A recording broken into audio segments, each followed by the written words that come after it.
y'all steady flunching. We know what's happening. If it's tapped, then it's fact. If it's capped, it's a rap.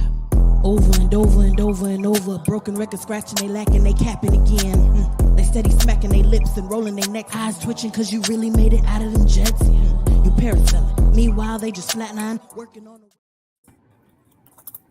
What's happening, folks? Man, you know what it is. Your boy Straw Hat Joofy. Make it do what it doofy. You can find me here, there, and everywhere else like air, you know what I mean? We got another Friday night specials for y'all, man. So it's like I might be holding the reins tonight too, so y'all gonna have to bear with us, man. What's happening with my dude Con? What's happening, man? It's your boy, the comment, KJM, Sport Man, .5, no, that's the Bay. Catch me Universal Base. Catch me on What It Sound Like podcast, where you get your best reviews and interviews. And catch me here on Tapping No Capping. If you're a nerdy, you've seen it, then what's your opinion? What's happening with the doctor?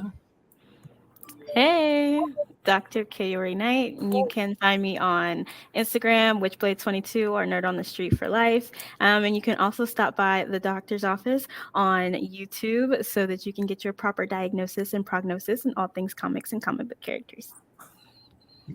Okay. Oh, TikTok too. Charlie.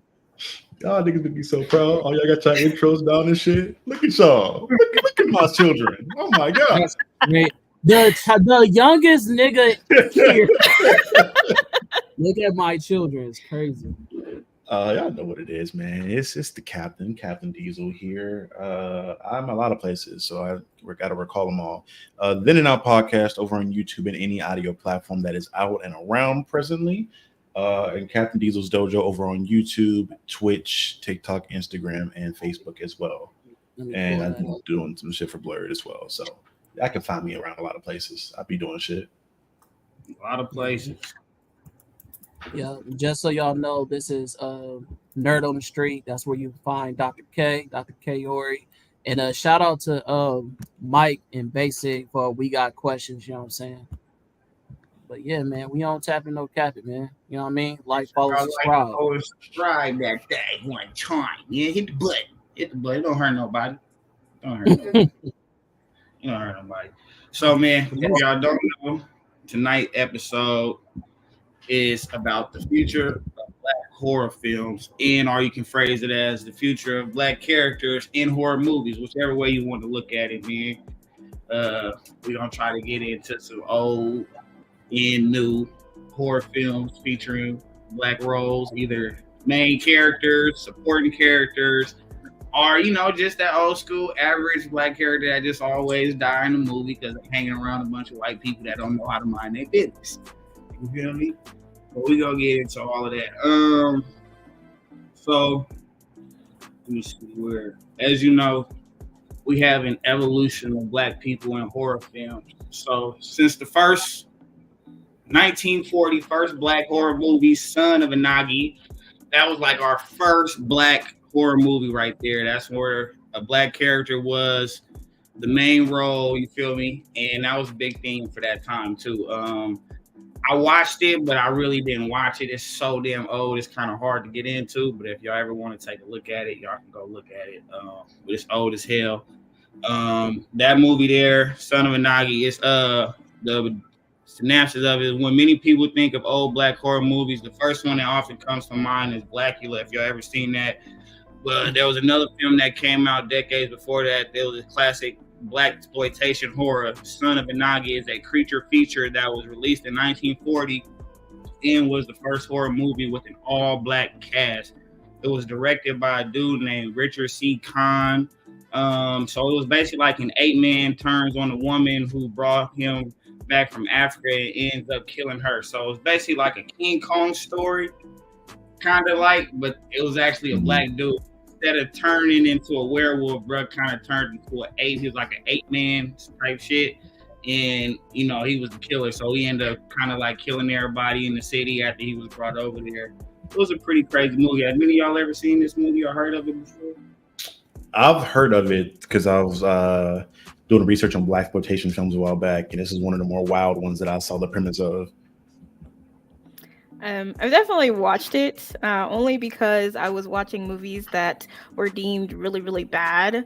So this was one of them. And I don't disagree. It was on the same level as that movie. What is it, Tire, where the tire comes to life and kills people? It was on the same level as that. I don't think I've seen that one. I'm glad I haven't because of just by that. But a tire comes to life and kills people. It's literally just. I think the tire has a name. I can't remember what his name is, but he has like vengeance against this small town and just goes around killing people. And I'm like, what is how he's opening doors, taking people's heads off while they're driving. Tire opening doors is crazy. Or something like that with the old school red car that come back with the spirit in it and it be killing people. What's that? Caroline? What was that? What was the name of it? Carrie? Not Carrie. No, the one, the car. The Stephen King one. Yeah, and the car came. I think it's like it's not Christine. Christine. Yeah. I knew it was with a C. That's like that. They just said, "Fuck the car, just the tire, huh? We just gonna add a tire." Yep, it was just a tire, and I know he has a name, and I cannot, for the life of me, remember what it is. But yeah, that's different. Khan, I'm guessing you never heard of this one, huh? The only one I saw on there was Blackula. That's the only one. The one you talking about right now, nah. Okay. Yeah, I ain't heard of none of these besides the Bloodsucker. Yeah, Blackula. That's the only one I saw. It's crazy. Yeah. That's what it's saying. It's there right here, bro. Don't play me this time. Bloodsucker, and then we have Hold My Hand. So, but it says Bloodsucker on there, bro. That's what I'm saying. Y'all don't see it?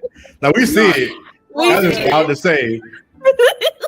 And just like Blade and start talking like that, I'm dead. Hey, but I thought that'd be a good opening. You feel me? I know I had just learned that this week. You feel me? I never heard of the movie before. I was thinking that Night of the Living Dead was the first, official person in a horror film movie. But come to find out, it was some way deeper than that. I'm sorry. His name is Robert, and the movie is called Rubber. The name of the tire is Robert. Robert the Tires. That's Flubby's cousin, Robert. I would have loved it in the room when they were pitching that movie. So like after the 1940, it took about a good 28 years before we got another at a horror film. So if y'all haven't heard of it, black and white film, Night of the Living Dead, it comes from them old ass times where it was hard to watch scary movies then too, because I don't know, the special effects was a little too much. But we got the first black survivor in a white horror film. That's how I listed it. So George A. Romero's 1968 masterpiece is unforgettable for many reasons. Sure, there's plenty of gory zombie fanfare, but the film is also memorable for its heroic portrayal of a black man, Dwayne Jones, in a role that wasn't centered around his race. Interestingly enough, the director didn't have a particular race in mind for the lead role. Jones just happened to be the best actor who auditioned. And so again, it was directed by George Romero, and the actor name was Dwayne Jones. He survived a whole night of horror. You feel me? A desperate group of individuals take refuge in an abandoned house when corpses begin to leave the graveyard in search of fresh human bodies to devour. The pragmatic Ben, Dwayne Jones, does his best to control the situation, but when the reanimated bodies surround the house, the other survivors begin to panic. As any semblance of order within the group begins to dissipate, the zombies start to find ways inside, and one by one, the living humans become the prey of the deceased ones. This was again by George Romero. For an old film, it was good, but the special effects was, basically like just zombies, makeup, people really didn't look that good, but it was decent, you feel me? But it was the first time a black man had survived a white horror film. It wasn't a nigga horror film, it was a white horror film. But so again, we survived that. Who's seen that? Who here has seen Night of the Living Dead? I've seen that. I haven't seen it in its entirety, but I've seen bits and pieces of it. Same. That's how I seen it. I haven't seen the whole thing. I've seen it in its entirety. Black history, bro. I ain't heard about it. I've seen this in its entirety. Ben is actually an interesting character throughout the movie. He's fun to watch. Dwayne Johnson. Wow. Dwayne Jones. The Rock. Dwayne Jones does like a really good job portraying the character Ben, and for it to not be, and you can very much tell that it wasn't supposed to be surrounding his race at all, because you can of course tell when something is supposed to be surrounding their race. So I was really glad that the direction they took that in, but in its entirety, as really bad to look at it like with your actual eyes as it is because it's so old, I thought it was good. I noticed like the movie that like really kicked off like the craze of zombie flicks for a long time. Please put that comment up. Please put the looks like, and who is that, bro? So who is that? Oh, Blues Brothers. I know the Blues Brothers. You gotta play Mean Scat. When I first got on here, I was like, my nigga looked like one of these I was sitting in the back of Bumpy Johnson on Hoodlum. I was going for old school Men in Black, but you know. Well, you got Ghostbusters. Sugar Rays, bro. He used to get that Sugar Rays every Saturday night. Yeah. Smooth Jehovah's Witness. You gotta do what I asked you to do, bro. You gotta send me the flyer for the Rebellion 5, man. Shout out to the Rebellion 5 so we can start giving y'all shout outs for y'all episodes and shit like that. Come on, Santo. Hermano. Yeah. My boy right there. But no, Khan, so this is something else you probably haven't seen as well in the black horror film category. Right. Yeah, that's what I said. I was like, you just put me on some Black History Month type of, you know what I'm saying, knowledge, because one, I never heard this movie. I thought that it was between Ice Cube and LL Cool J for the first black man that survived a horror film. So you just put me on, bro. So yeah, I wasn't aware. So yeah, Charlie wasn't. Yeah, that's why I actually had to, when I looked it up, with you guys adding Brandy, because I completely forgot about her. I found Dwayne's name and I was like, oh, he was first. Okay, I like that. Yeah. I thought Buddy was first, the Night of the Living Dead one. Yeah. Dwayne Jones. Yeah, he's first, and then Ice Cube after that. Yeah, huh? You was still a sparkle in the eye during these years. I don't think anybody in here was thought of. I think my mom wasn't even thought of. My granddaddy was like a child. My mom was 6. Yeah, that was 1968. So yeah, nobody. 68. Yeah, I went up to the 90s. My grandma and them was just around. It was their teenage years, I believe. You feel me? My mom was 8 years old. We know you was back around there sharecropping and shit. So we. Nah, I was. You call it sharecropping? I was back there marching with the Kane the Conqueror, cuz. Definitely looked like you was at the March on Washington, though, bro. You heard that? Bro's on that balcony that day. He know everything that happened. He know everything. Come on, brother Malcolm, I got you. You the one that told him to come out there and smoke a cigarette with him. Now look what happened. Crazy. Hey, but also audience, man. So y'all that out my pocket. So y'all don't get confused. In the 1940 film, the villain was actually a black person. So you feel me? In this 1968 film, the black man was actually the survivor. So y'all don't get it confused when we say the first black survivor in the film. He was being chased by the demons and ghouls and goblins. You feel me?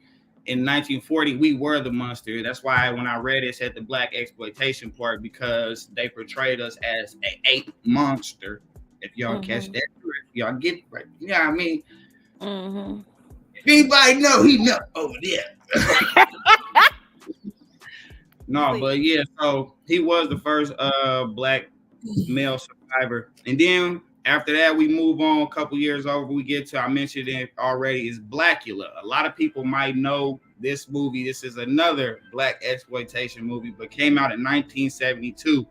And they would consider this as the start of the black exploitation era in most articles that I read personally, because the first movie was so far ahead, and that word really wasn't made up at the time yet. But in that that time period they came up with the word, and was more than just horror films. They were doing a lot of blackface movies and shows and stuff like that. They were portraying us in those little soon-to-be gangster roles that we were getting killed by cops and stuff. I actually mentioned a movie about Lawrence Fishburne earlier with me and Kano here prepping for the show. That was in that generation too, where the basketball player got killed by cornbread, so it was that generation, if y'all know where I'm going with, in 1970s and stuff like that. So Blackula, so during a visit to Transylvania, an African prince, played by William Marshall, gets turned into a vampire by Count Dracula, played by Charles Macaulay. I don't know how to say his name, but if y'all know him, y'all know him. Sealed in a coffin for several lifetimes, Blackula reawakens in the 1970s Los Angeles, leaving a trail of bloodless victims in his wake. He pursues Lena, played by Vanetta McGee, a woman who bears a striking resemblance to his dead wife. Meanwhile, Dr. Gordon Thomas, played by Thomas Razulala, I think that's how you say it. Razulala. Razulala. I think I'm pretty sure. I'm about 75% sure that's how you say it. Saying it correct. Yes. Lieutenant Peters, played by Gordon Vincent, are hot on the bloodsucker trail. This movie was directed by William Crane. Blackula came out in 1972. Black characters in the movie that you can notice is William Marshall, I mentioned, Vanetta McGee, Thomas Razulala, and Jaitu Kumbuka. And if y'all don't know who Jaitu Kumbuka is, he is actually the old man in Harlem Nights that gets shot by the young Eddie Murphy. Oh, what? Oh, shit. Also, one of the warriors in the old series Roots as well. The okay, dude. Y'all didn't know that is that. His research. Yeah, that nigga got the Carfax. Okay. You feel me? So if y'all don't know who that character is, he's the old dude in Harlem Nights who's like, I told y'all I can't shoot when kids in the room. He got no teeth. That's him, but that's a younger version. He got all his teeth in Blackula. He's a younger him.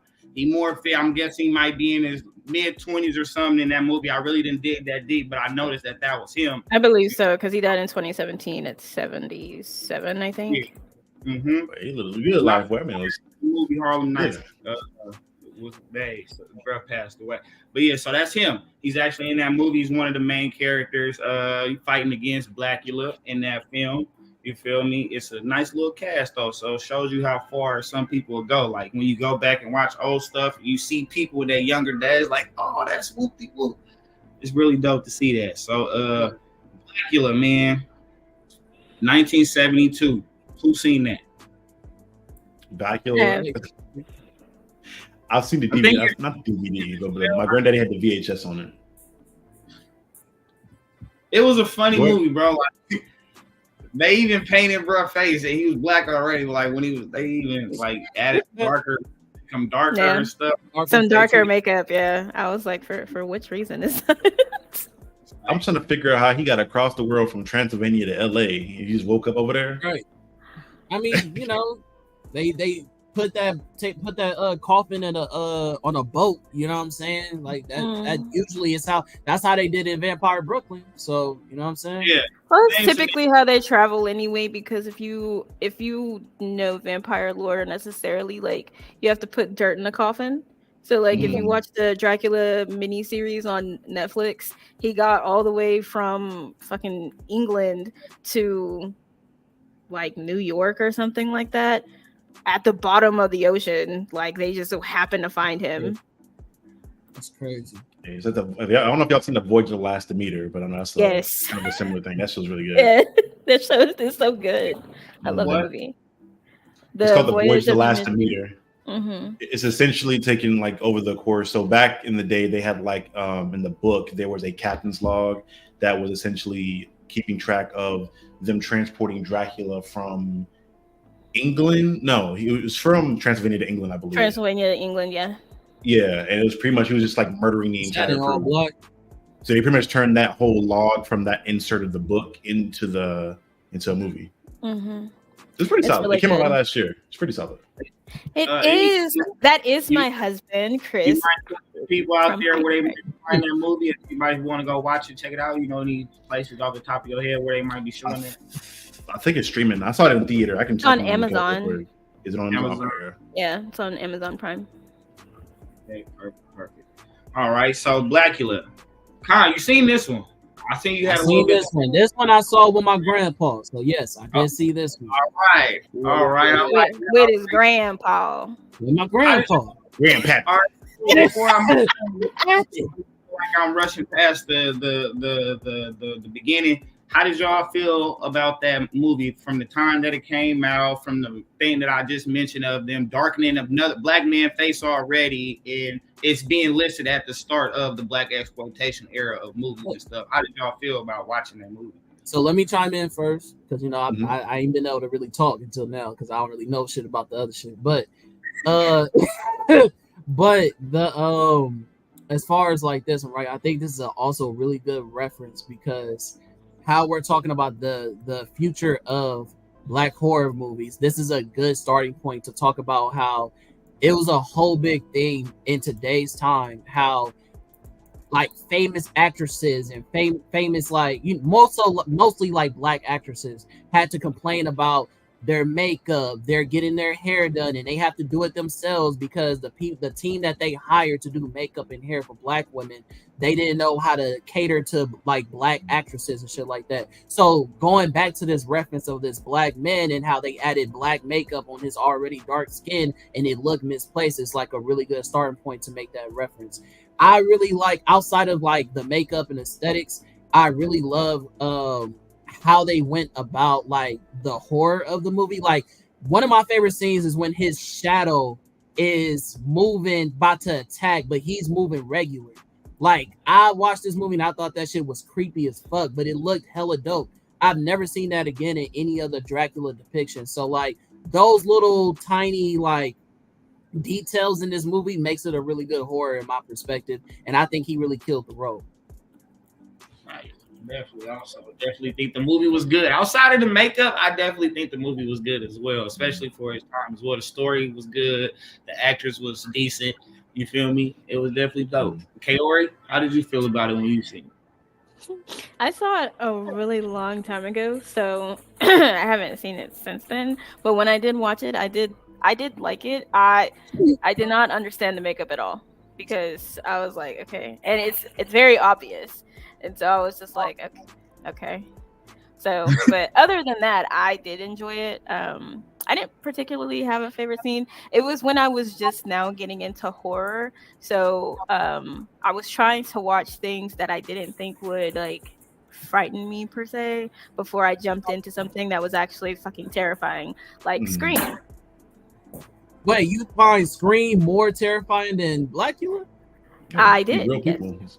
Okay. And the reason that I did is because Scream is very personal. Like Blackula is a vampire monster film. We already know that vampires are not real, but Scream is, I mean, may or may not be real. Everybody knows how I do about fantasy, but Scream is somebody very close to this person murdering friends. And just one for the hell of it, and two because you're mad because your mom fucked my dad. Like that could be anybody, and it terrified me because I'm just like, white people are fucking crazy, and at this point in time, somebody can just do it randomly. Especially when it came to Scream 2, and you're killing people with the same names as the people before, and you killed that man in the bathroom. Like, let's be serious. You stalked them and killed them in a movie theater. Come on. So yes, I was more terrified of Scream than I was of Black. Can I chime in real quick because I know Charlie was gonna go. That's why I paused. But when she made that point about Scream, the only thing that creeped me out about Scream, and I don't know if y'all remember this scene, but there was a moment when Sydney was asleep and she dreamed about her mom going up to the window and shit. Yeah, that shit was spooky as fuck, but that was the only fucking scene I was like, bruh. Yeah, that was in 3. I got nervous in movie theaters for a minute going to see Scary. I'm like, somebody dark and just shaking like that, and these people think you screaming because of this shit. Like, no, and it's not even that. It was when Jada's character got stabbed, and they thought it was a joke. And she was up there, and they're like booing her and throwing food at her, and I'm like, Y'all didn't y'all wasn't paying. Y'all thought it was a joke until she's lying dead on the floor. Then all of a sudden it's what? Remember, back then Black lives didn't matter. So exactly. No, and that was the thing. I mean, but that was the thing. I still that's to this what day made want to know how they Scream. stabbed a nigga in that bathroom was that occupied. When he first went to the bathroom, it was packed in there. So you tell me he killed and then all of a sudden it got empty. Put your clothes on and went back in there. Come on. And that's what I'm saying. Like, that's what made Scream scarier to me, because that's a public ass place where you decided to do that. And niggas be at the movies. And you did it because they have the same first or last name as people from the previous murder. Not for any other reason. That's crazy. Smooth criminal. Yeah, so moving on, Kat, you have something to say about that film, man? Oh, I was a Black Power fist, but yeah. Regards to the blaxploitation film with Blackula, I have a really mixed relationship when it comes to blaxploitation films, because inherently in the name they're exploitative of Black people, so you kind of just feel gross watching them sometimes. I'm like, okay, this is blatant exploitation of us and our culture. But at the same time, these are some of the first times that we got big starring roles that were taken seriously, and because of them, we got most of the Tarantino films. If you know anything about Quentin Tarantino's history, like his stepfather grew up taking him to see blaxploitation films, and that's why he got so enamored with Black people and wanted to make films like Django. Yeah, that's why he makes those. Probably why he uses niggas so much in his films. Yeah, he'll create blaxploitation films a lot in his early in his movie making history.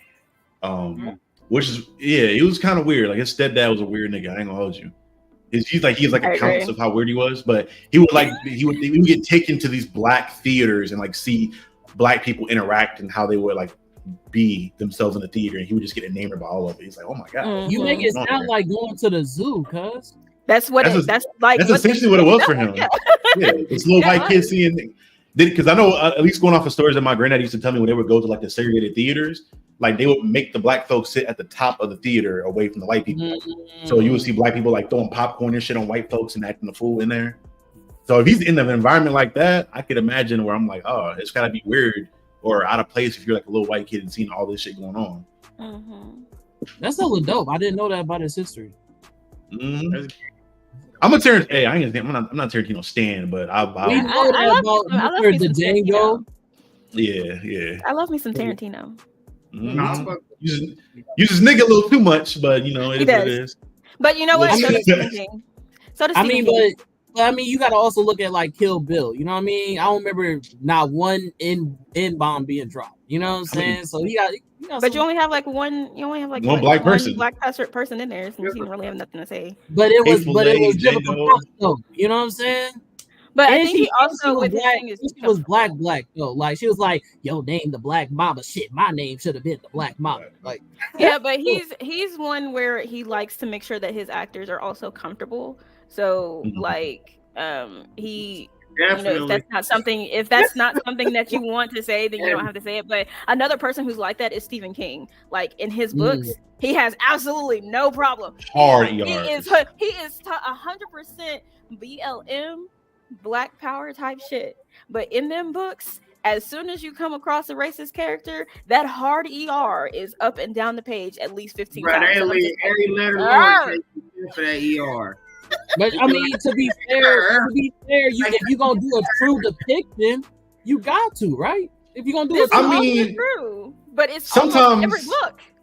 Sometimes it'd be so much where it's inaccurate. I know dudes were racist back then, but they didn't know what they use nigga that much in a sentence. Literally, I can't remember. I think it's called Mr. Mercedes, and there is one whole page in Mr. Mercedes where it was either nigger, or boy.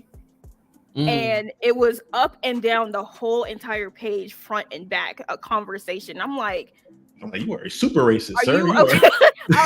Is this character okay? Do you have something that you would like to say to us? Speak now, forever hold your peace. But But yeah, blaxploitation again, it has its pros and its cons, and it's led to some positive stuff in cinema. But I still feel very divided on it personally sometimes. Gotcha. So here might be another piece of game as we move along in this episode. Come to find out, there's still somebody else before Ice Cube that survived a horror film. Okay, let's hear it. So we move on. Oh, yeah, that's right. Black character survives another night of terror. You're supposed to say another black character, but you know where I was going with it. So we got this movie called Night of the Demons. 10 teenagers party at an abandoned funeral parlor. Why, I do not know. On Halloween night, when an evil force awakens, demonic spirits keep them from leaving and turn their gathering into a living hell. This movie was directed by Kevin S. Tenney. The person I'm speaking of is Alvin Alex. He plays Roger in Night of the Demons, and he is one of the 2 survivors of this movie. I thought it was Don Cheadle for a second. That's crazy. I do remember that. I just could never remember his name. His name was Roger. So yes, I want to ask a question. So far, do you feel like we are set to a certain demographic of horror or genre of horror so far when it comes to putting black people in horror films like goblins, ghouls, or vampires? It's either vampires or zombies. So far, black people in movies that I've mentioned, it's either vampires or zombies. Do you think this was a thing? Oh, you know what I'm saying? Hey, real quick, man, before we move on, man, we just gotta give my boy. Let me just go ahead and tap in real quick. Let me hit the tap in like one time. You know what I'm saying? Tap in. Because my boy Jew went crazy on the flyers. You know what I'm saying? As y'all see, he in the captaincy. He got the straw hat on. You know what I'm saying? The man, he came up with the episode. The man made all the flyers. You know what I'm saying? The boy, hey, he doing his thing today, man. So appreciate y'all giving him his flowers. That's the art genius right there. Appreciate that, man. Appreciate that. Work on these shits. I ain't lied to y'all. Seen this? I was like, this thing was working. Yeah, I mean, I be trying to do it all the time, but you know, sometimes get busy here and there. But I try to do my best, man. You know, just trying to level up. You feel me? Yes, sir. Yes, sir. Yeah. So, Kaori, I heard you say you seen this film, right? Or you remember it, fairly recall it? Because I didn't recall it until I went and kind of found it at the last minute. I'm like, oh shit, there's somebody else. You feel me? So, have you seen it, Diesel? I have not, but I wanted to answer your question really quickly in regards to like black people being typecasted in certain movies. I don't think at that point we were typecasted in certain movies. I think if you look at what the popular genres were going forward, I think is really what it stemmed from. Like if you go to like the 40s, the 50s, up to like the 70s, it was all monster flicks. So that's when like Frankenstein, The Invisible Man, Dracula, like they were all really popular at that point in time, and you saw a lot of those flicks there. And then you start to get into the 80s, which is like the slasher era. So everything's like Jason, the Freddy Kruegers, whatever else. And then going into the 90s, into the early 2000s, it's more of the Scream type of thing where everything's meta or it's a knockoff copy of slasher stuff. And then the like early 2000s to the 2010s is more, it's the kind of the rise of the psychological era. So I don't think it's necessarily right. I think there are like typecasted roles in particular as far as like the comic relief friend, the black friend, or the thug character, things like that. But as far as like the monsters we portray, I don't think that's necessarily a thing with us. Now I do find it interesting that they kind of kept us away from like monkey type monsters after a while, which thank God, as things started to get more woke. But yeah, it was a thing because you still got stuff like Tales of the, like not Tales of the Crypt, was it Tales of the Hood or Tales from the Hood? Yeah, Tales from the Hood. Yeah, stuff like that where we can kind of be whatever. But that's my answer to your question. Your previous I think at this point they was really trying to figure out where black people fit in horror. Like as you saw, like we went from somebody being the main villain, somebody being a survivalist, you know what I'm saying, to like they had all these different roles where the black person was in played a different type of role, like, or they had a different type of personality type. Like none of these personality types was the same. honestly, I know this sounds crazy because these are older movies. Honestly, I feel like once we start moving the needle forward was when it was like, oh, this is the nigga role. Like, we got it. Like, this is I do believe that in these films, though, we did have like a genre of character, though, because we either as far as like either you was a basketball player, black person, like you played a sport, or you was a hoodlum.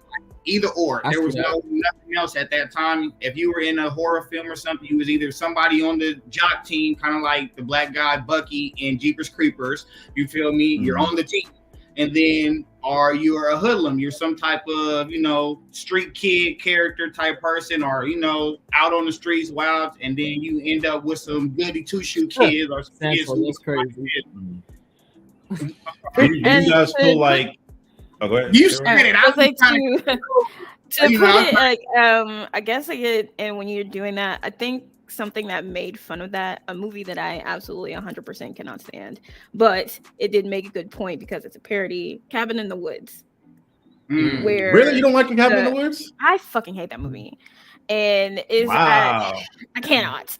And but I understood where they were going because, of course, you had the typical jock with Chris Hemsworth, and then you had the black guy who died first. And he pointed out the fact that because he was black, he was going to die first. And then you've had other things that also kind of like poke fun at that and things like that. And it's just like at this time, there was like Charlie said, you have to look at what was trending or popular at that time. So you had the zombies, and then you had the vampires, you maybe had a werewolf in there once or twice, and then you had like of course ghosts and whatnot. But then later on, like when you get into the slasher films, they still did not know where to put black people, but they were just like, niggas ain't gonna survive in here type shit. So it's like, just throw them in there, they're throwaway people, like we can just kill them and move on with the story. So I don't think it's like way until later, I would say after Anaconda, where they actually started to make sense, or at least try to make sense of where the fuck they were going to try to put black people when it came to these movies. And I think part of that goes into Hollywood not thinking that black people liked horror, because you start to, that's a trend in like different parts of the industry, whether that be film or whatever it be. If they think that black people aren't going to show up to watch something, and they're not going to really make it cater to the audience, right? And even in part of that too, I'm curious to see like what the numbers were like when it came to black people auditioning for horror movie roles, because I feel like for a long time horror in the black community was kind of it was seen as like the devil. I know like a lot of people that that's a fact. They weren't able to watch like Harry Potter because it was like, oh, that's the devil's work. We can't. I mean, but also though, because you gotta also remember during this time is mass incarceration, all this other shit. I feel like past this, like right before we're even doing these movies, we had all types of propaganda about black men literally being depicted as like heathens, hoodlums, like not talking about movies. We're talking about literally just for white audience. This is the black Negro. Stay away from him. Like that type of propaganda. So I could see how black people would not want to audition for something like that, because it's like we already depicted as villains in negative portraits anyway. You feel me? So yeah, LL Cool J did survive Deep Blue Sea. That was after Ice Cube and Brandy. And LL and his beard survived. Yeah, Michael Myers. But we gonna get LL survive a Michael Myers movie? Did he survive the H2O one? Yeah. Busta Rhymes survived that show. But look, y'all getting too far ahead. Right. I was just answering a question. What they basically saying is we need to hurry up and get to the ones that niggas actually know. That's basically what niggas is saying. That's basically what niggas is saying. Hey, you're gonna get some education before we get too deep into that. When I get to everybody's list, then that's when y'all gonna probably know a little bit more in modern time. Then we gonna relate those to other movies. I wasn't able to put everybody in here from the movies, but we gonna bring them up though. You know what I mean? So moving forward, so then after 1988, we get the second black survivor in a white people horror film. We move on to 1997. I'm pretty sure everybody noticed it has been mentioned about 3 or 4 times since we've been on air already. It's the new age of black people in horror films. You feel me? We got Ice Cube in the film Anaconda. We are no longer dealing with monsters, ghouls, vampires, any of that. Now we're dealing with live fucking creatures in the real world, which made this shit hella scary. So, you know, we get into I didn't even put the slide in here, but I ain't about to go waste no time. So y'all, oh no, here go. I lied. There it goes, way at the bottom. So, filmmaker Terry Flores, played by none other than Jennifer Lopez, is the Amazon jungle. Jennifer Lopez, boy. Tried. Terry and her crew, which includes an anthropologist, Eric Stoltz, and a cameraman played by none other than your man Ice Cube, comes across Paul, John Voight, who is stranded on the riverbank. He offers to help them find the tribe, but his secretive behavior puts everyone on edge. They realize too late that he's using them to find a legendary anaconda that's worth a fortune if they can catch it. This film was directed by Luis Loza. Ice Cube is in this movie as the black character. This anaconda came out in 1997. I'm pretty sure everybody here has seen this movie. Yes. Yeah, my granddad was a big Ice Cube fan. Segueing from what we were just actually talking about, we actually finally get a black role where he's not a sports player, he's not a hoodlum, he has a little gangsterism to his character, but he is actually a photographer, and he's doing well. Obviously, of he's being able to travel and go out of country and work with this girl, you know, to find tribes. So, you know, he's a successful black photographer, you feel me? So we did move away from that stereotype how it kind of had us in either basketball sports player or hoodlum type of role back in those days. We got a cameraman here. Anaconda, everybody's seen. They go into the jungle, they try to find the, you know what I mean, big ass snakes come out and woo wow wow kill everybody except for 3 people. One nigga died, but she saved the nigga, popped him in the neck, brought him back, and he survived. But you know, Ice Cube was one of those people, man. So we end up surviving a tropical jungle, giant serpent type movie, man. How does y'all feel about this movie, Anaconda, and the survival of Ice Cube's role in this film? We'll start man. For sure, you know what I'm saying? With the West Coast, gotta represent, you know what I mean? Shout out to Ice Cube, bro. I'm tired of niggas downplaying my man, bro, especially with like how Cat Williams had to talk about his character, how people say he don't pay his actors and shit like that, bro. Ice Cube is a cemented legend, not just hip hop, but movies, like everything, bro. Like public speaker, like all types of shit. Like, bro, like stop playing with Ice Cube, bro. So like, this was one of my favorite. This is like prime, like me, young Khan, like watching horror movies. And again, I'm gonna introduce myself as I'm not a big horror fan, but that's also because the same way like anime fans was like, I didn't know I was watching anime. That's how I feel about horror films. Anaconda, I never registered as a horror film when I was a kid. I was like, oh, this is a good action movie. You feel me? Because I'm like, oh, they surviving a big ass giant snake. Like there's multiple movies that's like that, like not James and the Giant Peach, but I was about to be like, what? Yeah. Well, technically, but like, what's it called? Was Jack and the Beanstalk? You feel what I'm saying? It's like the same shit. Like I don't look at that as, oh my gosh, there's giants. I'm looking at this as like, oh, this is fantasy. This is sci-fi. This is, you feel me? Anything like that. I don't look at it as adventure horror, and it's actually the only one I think listed out of the movies chosen as a adventure horror. And that, so it's actually something very different. It's an adventure horror. But continue. Got you. But yeah, so like past that, I think he did a great job. I think that the depiction of Ice Cube was very accurate. Like not just him as, he's not Ice Cube in it, but I'm saying as a black man being in that circumstance, he held his ground. He wasn't treated like no bitch. And you feel me? Like he outsmarted, you feel me, his counterpart. So I was like, no, that was solid. Like, and I feel like every black man in that movie expected Ice Cube to die when we first watched it, and when he survived, we all secretly celebrated. You feel what I'm saying? Which is why we keep talking about it till this day. Secretly, it's crazy. It was like, yeah, loudly. Yeah. Hey,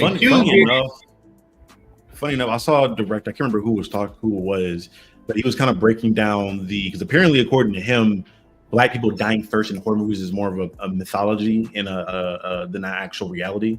Like if you go through and like if you're like physically counting from historically when we're in them, apparently we don't die that much. I gotta check that math to see. But that was a director. I can't remember who the fuck it was that was commenting on that. I'm gonna tell you like this. I don't know who told you. I don't think we die first, but I know we die often in that movie. If there's one of us, we're dying majority of the time, especially in the 90s. You feel me?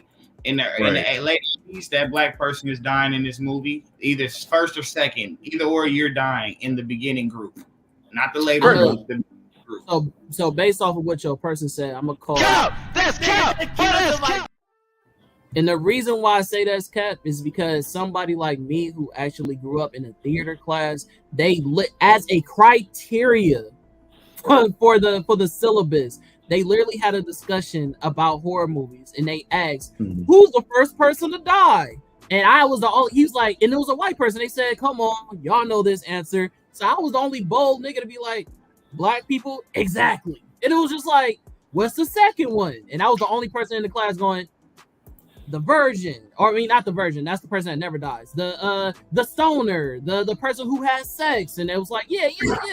So literally, they literally teach that in class. So I'm like, if they are teaching this in class, there's no way that it's just a rumor or a myth. Like, you know what I'm saying? Like, why would a teacher? I mean, it can be a trope. Now, not all tropes are accurate. It could be like a similar thing of like black people doing X, Y, and Z, insert activity here, whether it be like eating watermelon or we love fried chicken. There is some truth to it as far as like, I'm not gonna get to super historical context of like why we love watermelon or apparently, but it could be, I think it's a thing of like somebody said it and it's something that you kind of look for and you see any kind of confirmation bias watching any movie. Because at least for me personally, since I started watching horror movies since like the early 2000s when I was younger, I can't remember too often seeing black people die first. Now, to Juice's point, we most likely died in the film and most likely died earlier. But as far as the whole trope of us dying first in every movie, I personally haven't seen that happen that often. But granted, I did watch it in a more of a, not a woke era, because I think the 2000s to 2010s wasn't like woke like that for real, but where black people were a lot more involved. But to Anaconda, this to kind of the Juice point, not Juice point, but the Khan's point, this is where I started to really put a lot more respect on Ice Cube as an actor, because this is when you started to see him try to get outside of his comfort zone and doing films like this or Ghost on Mars, the John Carpenter movie. They weren't always the best movies. I'm so glad you brought that up. Go ahead. My granddad was a big Ice Cube fan, so anything he was in, I 9 times out of 10 saw in the house. This is when he was doing this stuff. He was doing like Are We There Yet? Stuff, shit like that in like the early 2000s to kind of show the range he kind of had. Now again, you can. You brought up my segue. I was gonna ask because I didn't bring the slide because I was gonna be like it was gonna be too many for the thing. So Ice Cube is gonna be another person here, like a few other people. But so Ice Cube has played in 2 horror films. You just mentioned the other horror film, which is the Ghost on Mars. So he actually survived that movie as well. That's and he was thugging. He was thugging in that movie, boy. That was real Ice Cube. You know what I'm saying? He was thugging in that movie. Has survived 2 horror films, and he wasn't the main character in either one. Well, no, he wasn't the main character. It felt like he was the main character in Ghost on Mars at some point, though. I ain't gonna hold you. He's real popular at the time. He even came back at the end, was like, "Nah, baby, let's go." You feel me? Let's go knock these people off. Like, character, though. The girl, the white shit, that was her. She was the movie was. Maybe it was just a case of like him as a character. You kind of just notice him more because he just has more of a, I guess, a impact on screen to me. Because I don't remember the white girl at all. That movie, like I don't remember what actor that there. Like I remember there being one in there, but I couldn't tell you who her actor was to save my life. Like I vividly remember just seeing Ice Cube kind of take a commanding presence in the movie at one point. Because I remember there's like that one scene in particular where they like initially went outside to Mars when they all like loaded up on guns. He was like in a dead center just about. Yeah. So I was just because I think that's how they marketed the movie too. Is he was the biggest known person. You gotta remember too, Jason Statham was in that movie as well. He was in that. Yep. So, I think he died pretty early too. I think actually he was like infected. Sergeant. He was a sergeant. Got knocked off. But yeah, that's all I got to say on that. Like shout out to Ice Cube on that. Anaconda. If I don't fear too many things on the planet besides like spirits and animals, I love nature. I love animals. Good point. I forgot all about that. I forgot all about that. And this is actually one of my favorites. So that's crazy. None of it. Did any of us think of this? No. I never seen it. I know Usher was in the movie. I already knew he was in the faculty and survived. I just didn't know what year that was. He's still behind everybody else though. He's in between LL Cool J and Brandy. Yeah. Shout out to Usher. LL Cool J is 1999. Him and Brandy the same year. I mean, him and D Blue C is the same year. Him and LL Cool J survived the year. So LL Cool J, D Blue C, and faculty Usher survived the same year. But again, Usher was never really in no real threat because they weren't trying to kill the bodies. They only wanted to inhabit the bodies. Only those who opposed the situation were those who were killed in the faculty. I think that's one of the reasons why it probably wasn't really brought up, because in reality, bro wasn't in no real actual deadly danger. It's more like, okay, I'm just taking over your body, because at any time if the things died, you're still in there. You feel me? They were still inside. Yeah, I mean, so that's probably why Brad didn't make it on here. But yeah, Usher did. You ain't lying. But before we was about to get to that faculty part, I was going to also mention that Pam Grier was also in Ghost on Mars. You feel me? Shit. She was one of the earlier horror originators for real. Pam Grier is like that. She like that. Shout out to the GOAT, Pam Grier. You feel me? She was in that movie. Those are the two black people I wanted to mention from Ghost on Mars before we slid by it. You feel me? It was Ice Cube and Pam Grier. But I still gotta watch Foxy Brown at some point. I have yet to see that. I gotta watch that. That's crazy. Bro, I just haven't got around to it. Bro. I was about to say, like, that's what jump started her career, boy. Like, it's two good reasons why. You know what I'm saying? This nigga. Yes, sir. That was cool. So then, let me see where we at. Go back up. I don't know how I ended the way down there. So bam, after Anaconda, we had a lot of brothers surviving, bro. There's a lot of brothers. Not too many women survived in these movies that was black. You feel me? They was dying off for sure. They were scream queens for sure. So, move on 1998. You feel me? We got the first black female survivor in the white horror film. And it's our sister, Brandy. Yes, sir. You feel me? Shout out. A lot of what I've noticed, bro. This is a trend. A lot of the first actors, or at least like the people, like was coming from LA. You know what I'm saying? Like Brandy's from LA, God. Ice Cube is from LA. You know what I'm saying? Even that first vampire, Blackula. I don't know if he's from LA, but the vampire was in LA. You know what I'm saying? So you got it. All right. So let me hide this real quick. So just so you know, some more education. Back then, a lot of black shows, even sitcom shows, were based in LA because that were even where the studios were. Like Sanford and Son, he moved from his hometown, they moved to LA and all of that. Like a lot of shows were in LA, you feel me?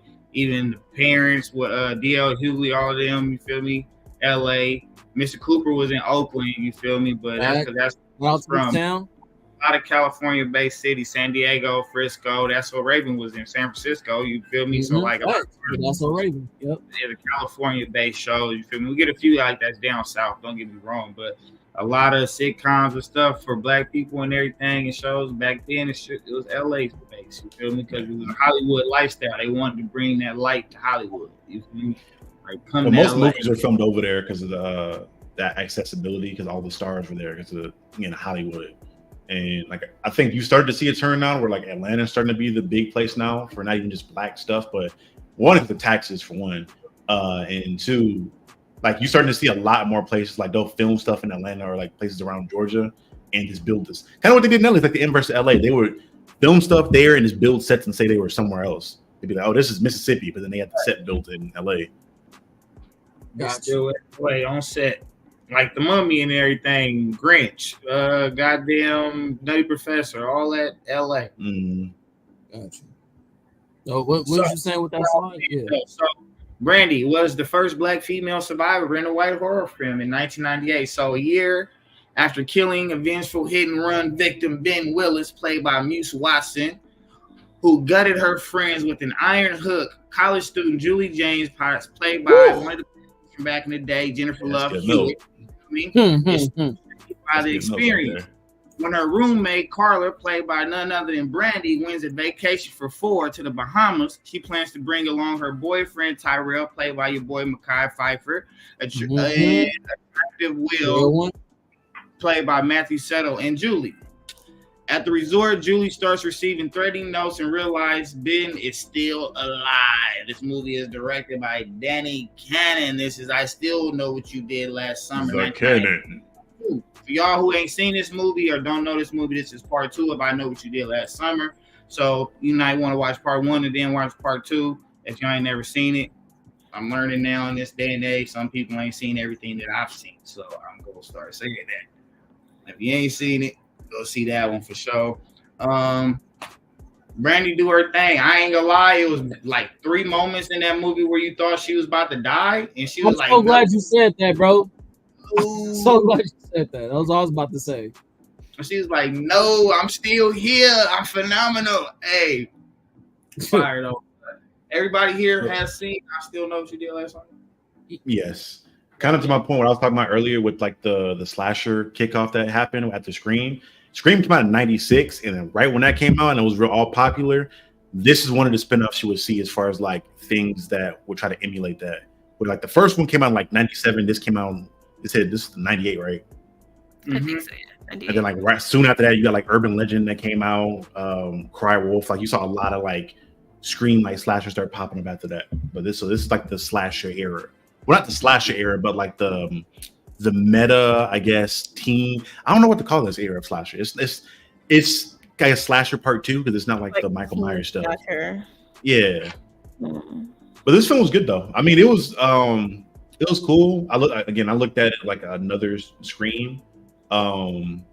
I was a friend of Brandy. I was rocking with Brandy because I was a Kobe fan. So hey, you took Brandy to prom, bro. Yes. You got the stamp. Hey, man, you already know what you're moving above, man. We got you, bro. It's coming. You know what I'm saying? Appreciate you, Rain. Rain, you're a real one. We still got beef, Rain. Everybody in the comments, man. Shout out to All Black. Shout out to Santos. Shout out to Duce. Shout out to Rain. Am I missing anybody? Yeah. Shout out to Giggle Me. Yeah. But yeah, shout out to all y'all, man. Y'all be staying tuned in, bro. I just want to say shout out to the people watching. But yeah, go ahead. Cool stuff. That was all I had as far as like the little quick tidbit in horror history.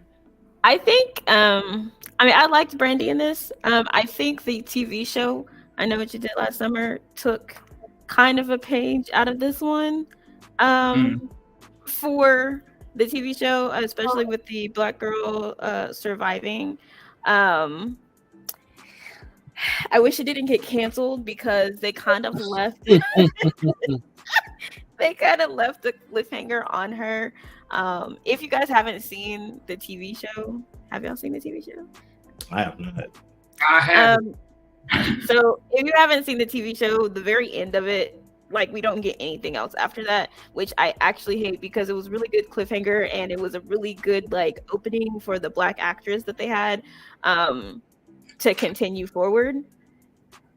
But to be perfectly honest, I really did enjoy this one. So I didn't enjoy I Always Know What You Did. I will always know what you did last summer. But I did enjoy the first 2 in the TV show. The TV show is very teenager, like very modern. It's like the American Psycho stuff. But like it's like they involve social media a lot, so it's like very Scream 4, where everything has to be done for social media. Okay, so for me, I actually enjoyed this one more than I liked the first one. I know that's like controversial and crazy, but the reason why I felt that way, no, it's not controversial. No, not for me. Oh, a lot of people feel that way. I didn't love these movies in general, though. That's not the thing. Be better than the first one. I don't know, but past that, like I think that This time he wasn't playing no games. Like the first one, it was like, okay, I'm about to get my vengeance. Woo. He was kind of playing around. It was that little shower scene where he kind of like playing with his prey and all that. But on this one, nah, this boy trapped you. Like you know what I mean? He was way more methodic.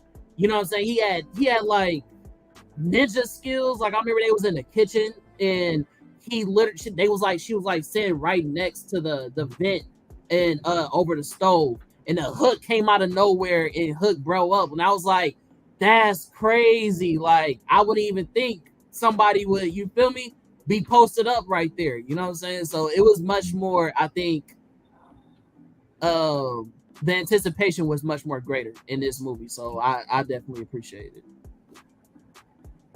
Oh, yeah. Jew? Give me 1 second. Oh, yeah, okay. This is like a weird spot for horror for me, where like I didn't really enjoy it as much until like the Final Destination. Well, Final Destination, I was like what, early 2000s, right? Final Destination, yeah. Those series. Those mess me up more so because kind of to your point with like the likelihood of stuff to happen with Scream. I love roller coasters, but I stopped riding them. I wanted to get on them for a while to watch a Final Destination. Or just doing mundane things. I still don't drive behind those niggas on the freeway, bro. That scary shit. Absolutely not. Oh yes, to this day when they got logs or poles. Right. There was actually a car in front of us the other day when we were driving that had the steel rods. I said, let's move up. I speed around them. If I get pulled over, I get pulled over. I'll either speed around or I would completely change lanes. Or I'm like, oh no, you got it, bro. Go ahead. Like when people try to cut me off, oh yeah, go ahead, bro. You got it. You absolutely 100%. Yeah, but that was like a weird era. And I didn't like roller coasters. So when I saw the third one and it was the roller coaster, that just solidifies the fact that I'm not getting on one of those. So that's fine. I want to just chime in. I kind of minimized my roller coaster riding experience, but I wasn't too much scared because I was already scared of roller coaster. And it was one of those things as a kid I felt like was a big accomplishment in my life when I conquered that fear. But yeah, I'm always scared getting on, but I'd be like, I'm ready. So real quick, let me chime in real quick on this movie that we talk about for Scream. I just want to say the same point that you made about I said Scream. I mean, what you did last summer, but it's a reference to Scream. The same way that Jada was like bleeding out in front of everybody on the theater was the same way in this movie, or was it the first one? Yeah, it was this one. This movie where she was running out and it was a parade going on outside, and she was running from bruh. Like she was bleeding, people laughing, people acting like they don't know what's going on, and I was like, "What? Are people that like that?" Honestly, though, in a real life scenario, just people that, for people who was like, when people are being attacked, it's scarier to me when somebody's in a panic and everybody else is around you is just in celebration or calm or not taking you serious. So it's like if somebody is in a real life attack and nobody's paying attention to you, it kind of speaks volumes to today's age. When they say that, protect women because, people get kidnapped, people get this, and that's because it's a lack of community. You know what I'm saying? So I just want to point that out. I want to add to that real fast with two things. So there's a TV show called, it's not American Crime, but it might be called American Crime. It's on Hulu. And it's a real life crime show or whatever, and they do reenactments. And there is one murder in particular that they cover. Her name is Kat. And she was murdered with 35 witnesses. And everybody in their apartment either saw or heard her. The person who was up at the top of the stairs opened his door, watched her get murdered, and then closed his door because he was freaking out. And her best friend is the only person who opened her door to come save her, but she was literally already dying. And the second one is the slasher TV series on Netflix. The last one, when that guy who was super unpopular with everybody, he got murdered in front of all of the witnesses. Like he got murdered and he was bleeding out in the street, and they all kind of just chose to either stand there or film. So there's a sociological study where I forgot the exact name of the theory, but it's essentially I call it like bystander theory, I guess. Yeah, it's like the bystander or something or other. Yeah, human beings inherently, when they hear shit like that, you don't do anything because you assume somebody else is going to do something. So people, like, if you hear a scream or a cry for help, purpose like, well, I don't want to do that. It's like a kind of a fight or flight thing, essentially. But you always assume that, oh, somebody else is going to handle that. I don't have to do it. Or yeah, it's called it's American Crime Story. American Crime Story on Hulu. I really like investigation discovery was part of my life for a really, really long time, several years. I love watching investigation discovery, and it was really because they did like a whole segment on serial killers, so which is a minor obsession of mine. So I can't really help it. Obsession? Shut up. Shut up. Listen, I told y'all my favorite serial killer, his birthday is the day before mine. Who? John Wayne Gacy. You said Johnny who? John Wayne Gacy. Oh, John Wayne Gacy. Again, you see the the true crime channel. First of all, don't do that. You okay? Like, is everything okay? Like, you want to talk about it? That's why I don't fuck with clowns, bro. That's why when people read my stories, like when my dad reads my stories, he always is like, "Do you know what talk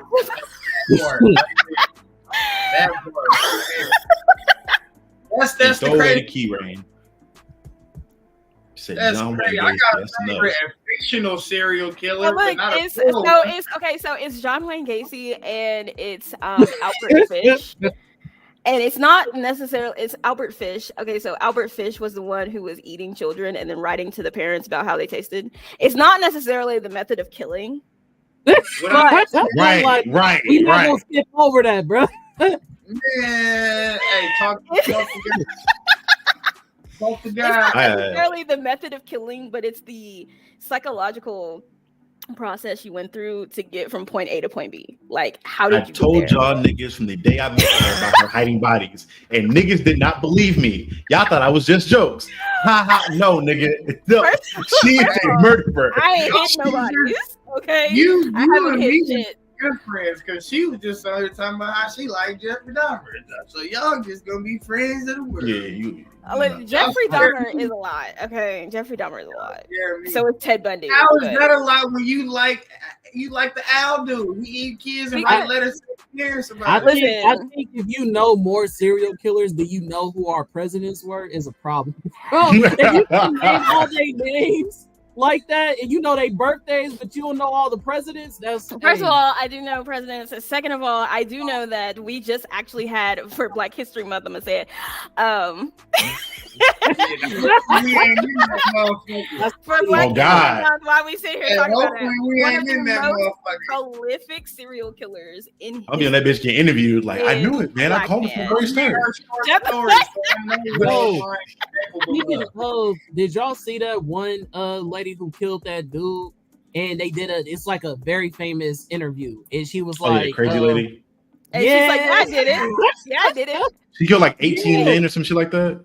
She was like, oh well, she did. I took him upstairs. Yeah, she said, oops, on his own upstairs. Yeah. I was like, bro, this is the crazier part, bro. After she was done with the interview, she was just like, oh, can I see it? Was that a good take? I said, this bitch. She did. She sure did. But listen, for Black History Month, I'm going to go ahead and tell you, Samuel Little is the most prolific serial killer in U.S. history, and he is Black. Okay? And he's had 90 murders. I want to say they claimed 88.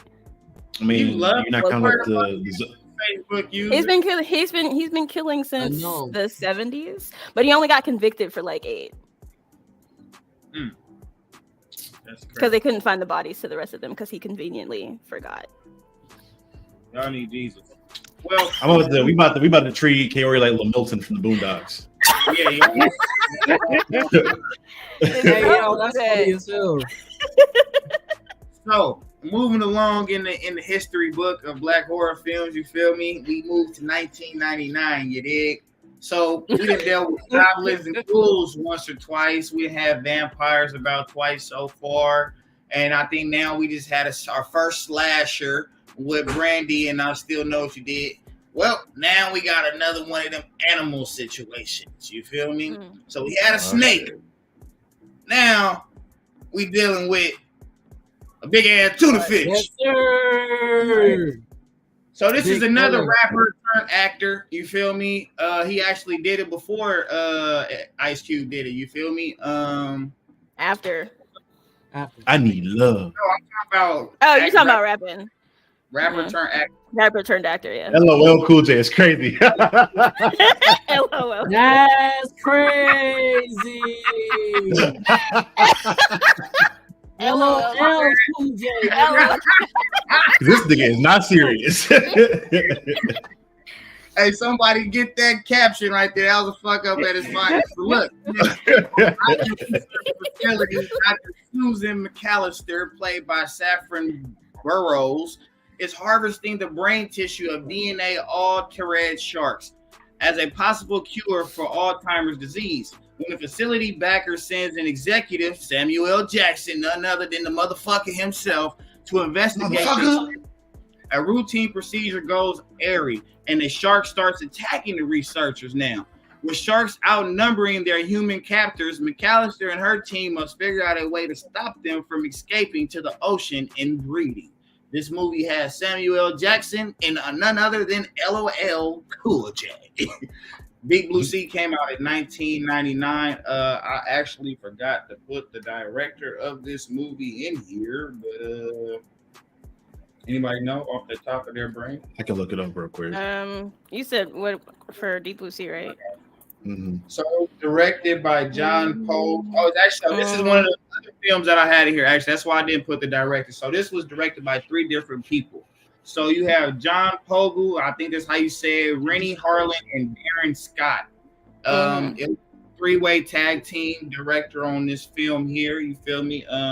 As y'all know, my boy LL Cool J was the chef on this weird ass science lab on the water. You feel me? Some more shit. I forgot to mention Anaconda. This is some more shit that niggas really don't do. You got Ice Cube going to the safari jungle shit. You know what I mean? That ain't no real niggly shit. Then you got at that, and then you got my boy LL working on this little facility in the middle of the water. You feel me? And his part of the building is under the water at that. The kitchen is under the water.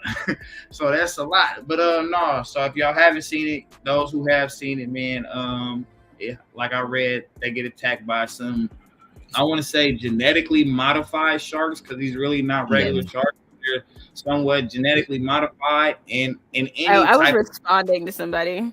Any type of, the most aggressive. They had this one female shark that was just like persistent on let's kill the fucking humans. You feel me? She was running a program. Like Samuel didn't make it, but LL Cool J did. You feel me? So bullshit. He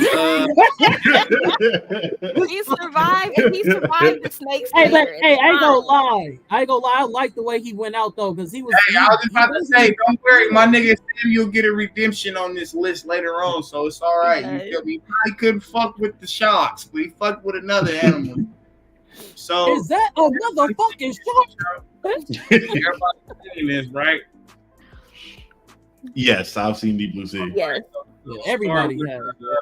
Kaori take on the film. What did you feel about our portrayal in this aquatic horror film? Well, considering that it's going to be my future job to swim with these bitches, I try to avoid watching this as much as I can. But change their careers. Fuck. Yeah. Now I just want to make I'm just making a correlation, right? Call me a conspiracy, but the nigga that studies murderers is going to now work where she can throw bodies with sharks. And oh my God. You seeing it? It's coming together, ain't it? I'm just saying. First of all, don't do that. Second of all, I'm only giving them medical assistance as long as they come to the surface. Now, if they don't come to the surface, I have to get in the cage and go down there. But Other than that, I did enjoy. I remember asking you a goddamn thing. I did enjoy this movie. And it's very interesting that they are genetically modified sharks. And they became super geniuses very fast. I've always appreciated that about the movie. And I always enjoyed it a little bit more than Jaws. Effects. Only really because of the genetic modification of it, and then how all of the characters interacted with each other and then interacted with the sharks and all of that stuff. So I enjoyed it the few times that I have watched it. Again, as I say, I have avoided for the past 3 years watching this movie, considering that it will be my job soon. So do you have a favorite scene? Hey, I'm running this show. When he kills the last one in the kitchen. That was my scene. Oven. We had to hide the oven. The bird was there. Hey, my nigga. That was some shit, boy. Had me nervous. I said that was a good one. That was a good quick thinking with things that you know. We on the same page. I fuck with you right there. Comment. Tell us about your feelings towards DQC. All right, so like, was they really super geniuses, my nigga? Because how you a super genius in your territory, getting juked and dodged by this white boy, like you a fucking bull at the arena, bro? Like, these are genetically enhanced. Ole. Exactly. This nigga was in the water, like, oop, you missed me, like, how? That was Aqualad. Nigga, I was like, ain't no fucking way. Like, and he did it intentionally. It was a point where the nigga took away his air mask, so now this nigga don't even got a breathing mask. Went down underwater to fight this nigga and waited for the shark to come get him, juked him, and then put his hook in him. I said, ain't no fucking way. I can tell you the answer to that. I can too, yeah. But and the cold part, Fred called one to the leg. Yeah, bro. So like, it was I think one of my things was I liked that LL Cool J was actually funny.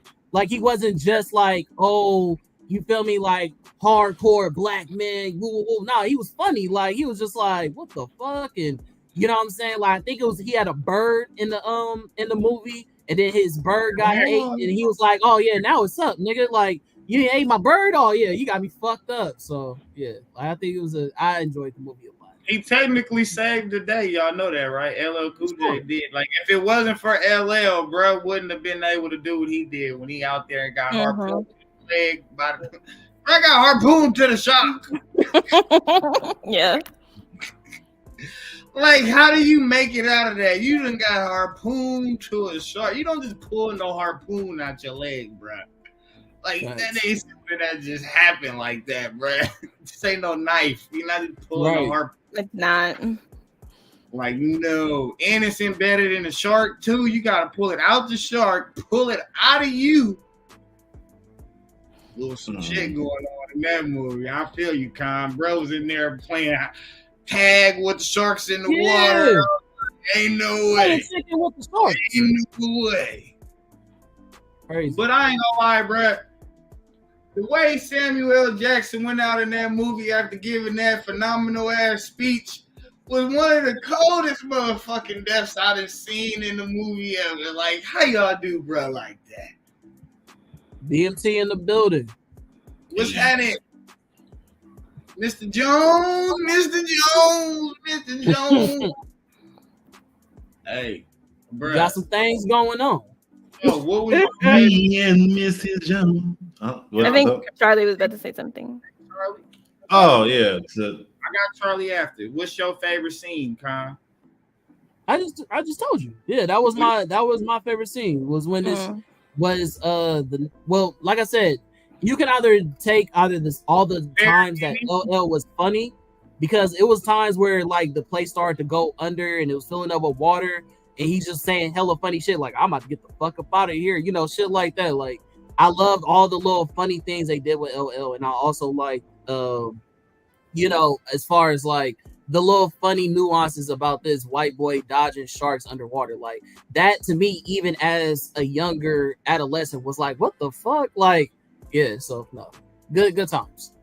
So, Mr. Diesel, how did you feel about Mr. Deep Blue Sea? It was interesting. The movie, it was one of those movies where I saw it, and not forgot about it, but it kind of sits in the back of your mind when somebody brings it up. To answer Khan's point real quick, as far as like the juke and shit, sharks are really blind. Like sharks can't see for shit. Yeah, the reason sharks attack people in water is because they believe your feet are fish. You'd rather be stuck with LL in the Deep Blue Sea or Jason Statham in the Meg? LL What's Cool the- J with the Deep Blue Sea. Question for the end after Khan. We're gonna hold that question. Go finish Diesel. We're gonna hold that question. Yeah, but yeah, they blind as fuck. Sharks can't see for shit. That's probably why he was juking the shit. That and they also, depending on how big they These are, genetically modified. We seen these sharks do some shit that was like questionable. Like they was really thinking, using their noodles, shit, nigga. So like, yeah, sharks cannot see, but also depending on how big they are, whether or not they're genetically modified, depending on their body and where they are in the water, and if they are able to actually see, their turnaround time or reaction time is slower than that of a sloth. So how that motherfucking shark know that Samuel L. Jackson was standing right there on that damn balance? Right. Knows. They have really good sense of smell. They have really good That's sense of what smell. then you should know where the nigga at. Like you shouldn't be able to dodge if your smell is that. So this is the thing. This is the thing. If they are like, they have a really great sense of smell, and like because they don't have ears, they have to use the vibrations in the water and everything like that, whatever, what have you, and they can't see. So they have to use everything else, which is fine. Now the moving around, if they are too big to make a reaction. That's why the juking wasn't really that. It didn't surprise me that he was able to do that because their reaction time is so slow. Whether or not they're genetically modified at that point is kind of irrelevant because their reaction time is still very slow. So you're only increasing their reaction time by like maybe 2 or 3-fold. So it's still slower than the person that they're trying to go after. It's like a big nigga running downhill. Like you can't just stop all your momentum and change on the dime. Like you gotta get out. You could have just said a fucking bear. Like why? It's a big nigga. People gonna relate to a bear? You've seen a big dude run before. People watch the NFL. You've seen big niggas shut up run before. You just not gonna stop on the dime and go. But yeah, it was cool. This film to me, I enjoyed the concept. I thought what made it, because I was really confused. Like, how the fuck is this gonna work in this movie where they are like in a base? But the fact that the hallways were flooded and things of that nature, I'm like, okay, this is cool. I can see it. This is cool. And to answer Buddy's question, I'd rather be in this because The Meg is a movie with Jason Statham where he is fighting the megalodon, I think a genetically created clone of the megalodon, which is like the biggest known shark found. Like a fossil of it is like fucking massive, and that should be eating hella people. And you can juke this shit and like blow it up. I'd rather take this over trying to fight a kaiju. I think I'm gonna go with Charlie, bro. I think I'm taking the jukeable modified shark for something that can swallow you and 30 other people in one go. Like I'm straight. You can have that. Bag of peanuts. Yeah. Statham. Now when you won, they knew not to put no niggas in that one. That was not us. You were not surviving that one. I think the second one just came out recently. The Meg 2, really bad. That was bad. I ain't see either. Mine hold you. You know what I really want them to redo is either The Shallows with Blake Lively or 47 Meters Down. Mainly because I just need to see more cage work. I just need to see more cage work. Listen, I will film myself because I will have to, be working with these things. So you can go ahead and give me that $100. You gonna try to dodge a shark?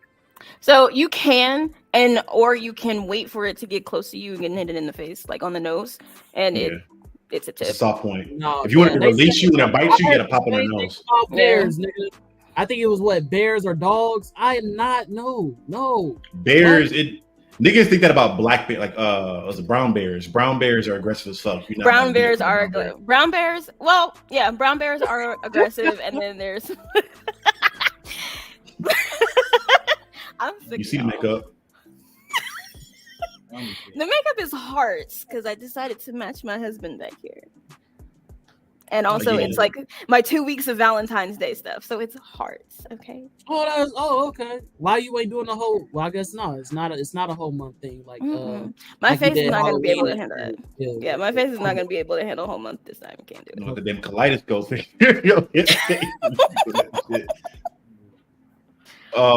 yeah. What'd you say your favorite scene was in Deep Blue Sea, Diesel? It was probably the oven scene too. The final one where he killed him with the exploding oven. My second scene is Samuel L. Jackson getting snatched off that goddamn thing by the goddamn car. I can't do it. I was sad as fuck. I'm like, sometimes I sit in my room and then I stare at the wall. Based off some of the options chosen by the cast members, I can't further along it the way doing it how I was doing it because it's gonna kind of break into people's list and the options that they chose on the movies that I want to bring up.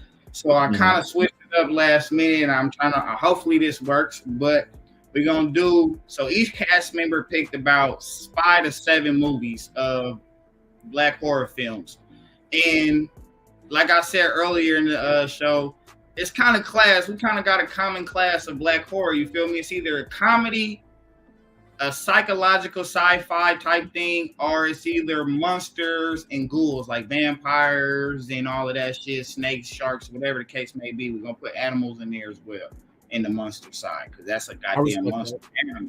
Yeah, but facts. We're gonna go through everybody's list. I'm gonna try to still keep it as close to the years as they come out as possible as I can to keep it in that order so we can still see the evolution of the horror films as we go along. But so we gonna at the end of our usual perspective of how we felt about the movie and the portrayal of the black character of that movie, I want everybody to vote on where do you think that movie goes in the classes that is listed. Will it be a comedy horror for black people? Is it a psychological sci-fi type horror? Or is it a monsters, vampires, whatever type thing? I didn't want to put every class because it's like 15, 20 some classes. So I kind of try to make it for everybody. Okay. So comedy, you feel me? Then you got, I'm proud to say we can do comedy and adventure because I found out that's what fucking Anaconda is listed as, an adventure.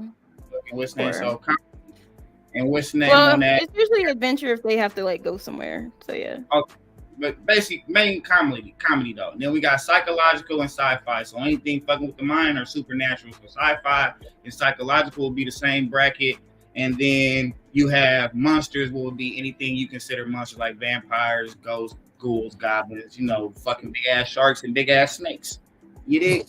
So after we do that, I'm gonna try to keep track here of how I got it, and then at the end we'll see which class has the most listed in that class by the end of the show. You feel me? Real quick, I want to ask. I want to say or chime in and say like y'all also let us know what lists from the cast members that y'all like the most. Like we all have, I think 7 movies separate that we. Huh? I got put in 5 for mine. I put in 5. Person got 5 to 7 movies. Not everybody got the same. Just 5 to 7 for each person. There's a few honorable mentions, but yeah. So let us know which one y'all like the most. I think I got a good list. Yeah, I ain't gonna lie. I thought Categorize list was gonna beat everybody's ass because the first couple of ones I was watching, I said, God damn, this shit is good. I said, am I a horror fan? Because I was like, I didn't even know about this shit. But then I was like, nah, there was some misses. And I was like, okay, all right, I feel like I have a fighting chance. So I like Jew's list. So we're going to get into it. Let's go ahead. Go ahead, Jew. Do your thing, bro. Straw hat. All Captain. right. So we're going to start. We're going to start with the original, you feel me? We're gonna start moving along. This is still keeping it close to the 80s and 90s and everything like that. We're gonna go with this, man. The OG, we got Candyman. So I want to say this might be our second portrayal as the black villain, the monster, or whatever the case may be in the horror film. So our third, because I guess Blackula, the first one I mentioned, which is the son of son of Imagi, and then this. So this would be our third time that, in my research, that I'm sure that we played the villain, the monster, the oppressor, the goddamn thing you're supposed to be scared of, man. So everybody probably should have seen this. If you haven't, I'm really questioning your nigginess right now. The Candyman is an American supernatural horror slasher film series originated from the 1985 short story The Forbidden from the collection Books of Blood by Clive Barker, about the legend of Candyman, the ghost of an artist and son of a slave who was murdered in the late 19th century. Skeptical graduate, so this is the movie part. Skeptical graduate student Helen Lau, played by Virginia Madsen, befriends Anne Marie McCoy, played by none other than Vanessa E. Williams, not the light-skinned one with the green eyes, while researching superstitions in a housing project on Chicago's near north side. From Anne Marie, Helen learns about the Candyman, played by none other than the great Tony Todd, a knife-wielding figure of urban legend that some of her neighbors believe to be responsible for a recent murder. After a mysterious man matching, I can't see, I'm blind. After a mysterious man matching the Candyman description begins stalking her, Helen comes to fear that the legend may be all too real. This movie was directed by Rusty Cundiff. We got Tony Todd as Candyman. It has Vanessa in it. And she actually plays in the newer version as well. And then you have Cassie Simmons. And Candyman came out in 1992. I'm pretty sure everybody's seen this movie right here. Y'all seen it. So start with, I'm gonna say this. Whose list? This was on Khan's list, right? Yes, so Khan, this was on your list. We'll start with you, man. What was your depiction of this movie when you seen it, or when you thought about it bringing it on this list? So the list was psychological, monster, or comedy. Okay, so and supernatural is with. You don't got a classic yet. Just regularly for now. Like, what was your thoughts when you watched the movie? Like, I want everybody to get movie and horror film. So this is one of my favorite horror movies of all time. So much to the fact I've only watched it one time because like it was really scary, nigga. And that's what I'm saying. Like certain movies, I feel like, you feel me, if it's actually scary, you're not just gonna keep going back to watch it. Like you gotta put yourself in a certain space and be like, okay, I'm gonna watch this today. I don't listen. This is how much I'm scared of Candyman, nigga. If I was to see this nigga Tony Todd across the street, I'm moving, nigga. Like I'm in the wrong city. Like if this nigga is scary in real life, bro. Like I saw this nigga. We brought it up in what's that movie called? Help me out. We brought it up. I'm not driving behind certain cars and shit. What's that movie? Oh, Final Destination. He was in Final Destination, bro. That nigga had a short clip of him in a mortuary. Either they're the janitor or he was part of like the mortuary. I think he was like the janitor. Yeah, he was the mortuary. Yeah, because he was talking to them about doing the bodies and shit because they was dying and shit. And he was like, "I'll see you soon." I was like, "Never, nigga." I was like, bro, that nigga is scary by himself, no matter what role you put him in. So yeah, the movie was really good. I also would say, I don't know, because y'all know I'm not a big fan of horror movies, but I don't know, but I personally would categorize it also in psychological, because a part of the movie was niggas not believing that this nigga was real. And this nigga was playing on people's minds, and you had to actually say the name, and you had to believe in this nigga, and all types of shit. So that for me, I think played a big part of why it was scary, because nobody believed that this nigga was real, but he was killing off hella people, especially that cop scene. Like you would think, like for the same reasons, like with Freddy Krueger, right? You like, oh shit, I just can't go to sleep. You like, okay, well if I'm in a police precinct, this nigga ain't gonna pop up. Yes, the fuck he is. Yes, he is. it killed the cop right then and there. Like, yeah, bro. Like, nah, that movie was 100% scary, but it was also really good. Okay. And what was your favorite scene in Candyman? Predator, I'm already on. Ruby's definitely solid. We can gonna talk about that, but my favorite scene. I mean, it might be a little mushy, but I'm glad that the black baby was saved. Like, I was like, oh, that's fucked up. That baby being all that fire and shit, and that white woman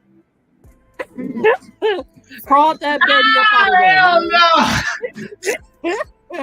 So, you know what I mean? Shout out to her, man. I appreciate them saving the black baby, man. I don't like you, bro.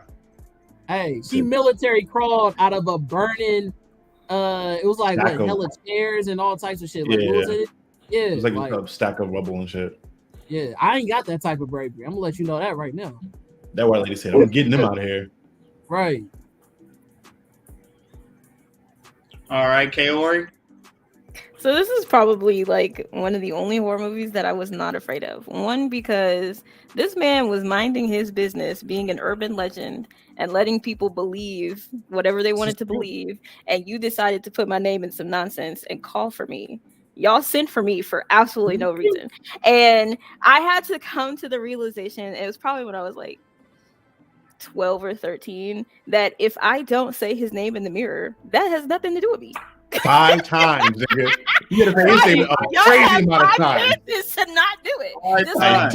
Just like the Bloody Mary situation where you. But here's the part, though, bro. This is the part that also scared me, bro, because you couldn't even think his name, bro. That's the part that was fucked up. You couldn't even think this nigga name. So every time I was in the mirror, of course I'm thinking about this nigga name. Like, and that was the thing. And I'm sitting here like, if these are the rules that must be followed. If you don't want this to happen, you follow the rules. And so I'm like, I'm not about to think about this man. I'm not about to say he is not on my mind because that is not my business. And I figured that out a long time ago. I was like, as long as it's not my business, I ain't got nothing to do with that.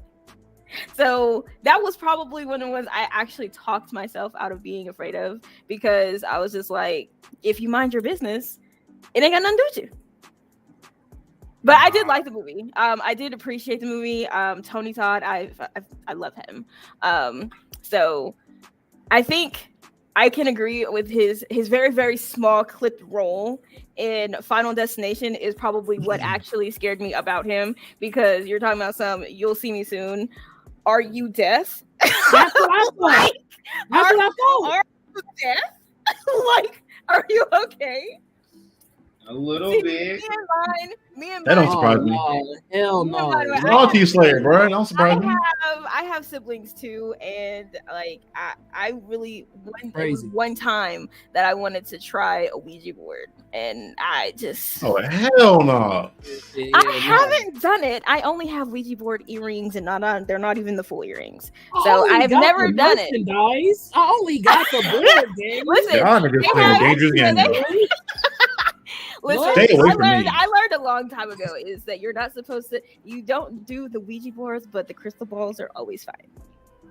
That's why But you got the Ouija board at the house. No, I don't. Yes, I have earrings, and it's not even the actual. It's not the actual earrings either. It's the little planchette that you would use to read the Ouija board. So it's not even a full Ouija board.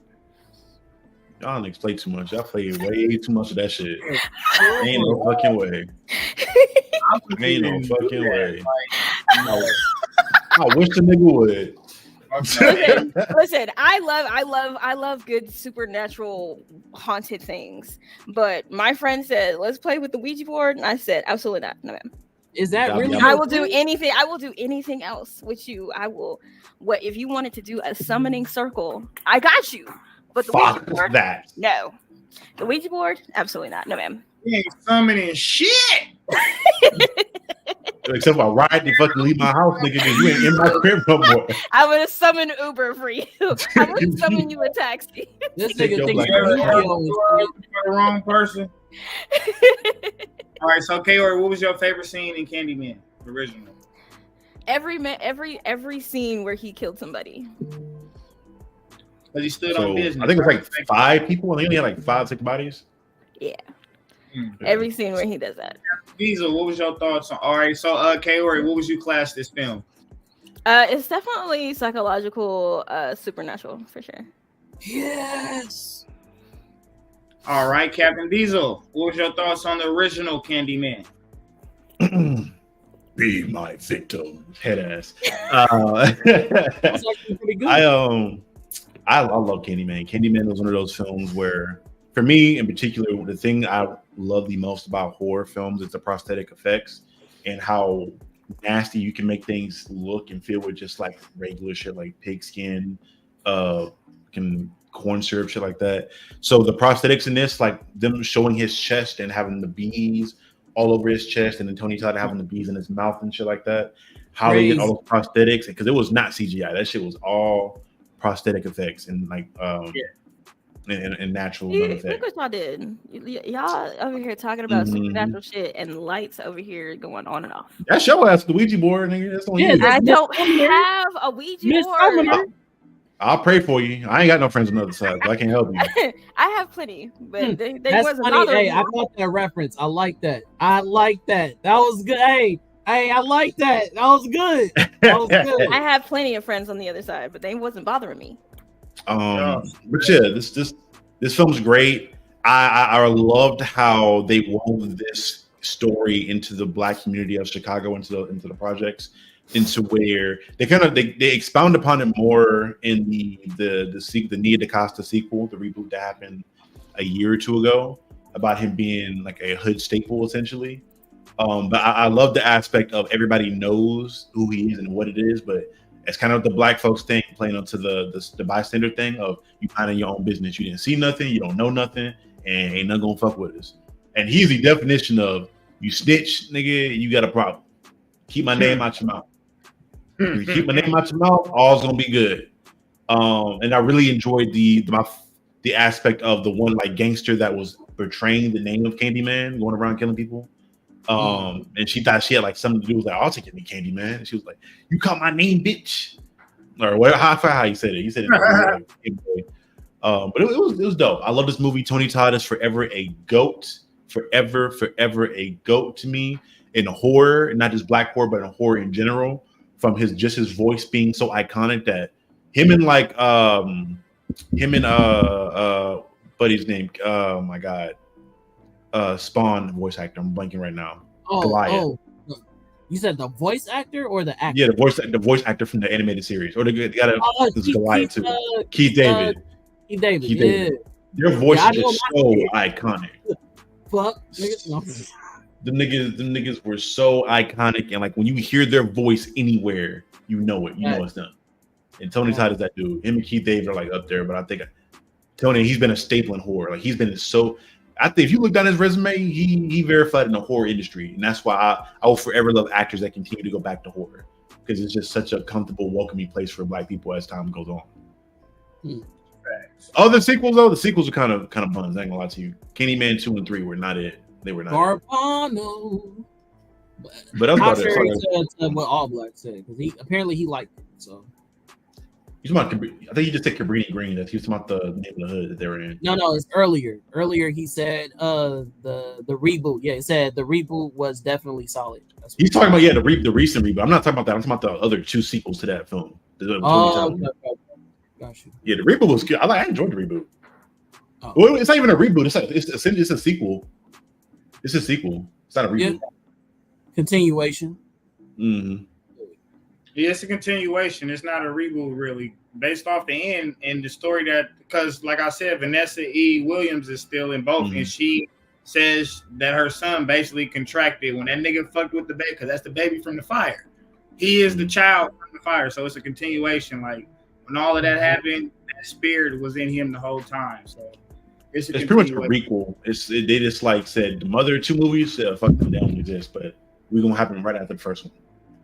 And then to your point about where I rank it, I put this as a monster flick. To me, I put this in the monster category. For me, because it's a existential being that's hunting people down. That nigga said that hella fast. Like as soon as you said monster, definitely more Damn. psychological, nigga. Fuck is you talking about? Oh yeah, you didn't give me no time to even say it. That's crazy. That nigga was reading your mind, man. Oh, the reboot. I could see the psychological thing as far as you like Context, playing on your sense of reality, but I definitely put it more into monster flick because he's a literal like monster.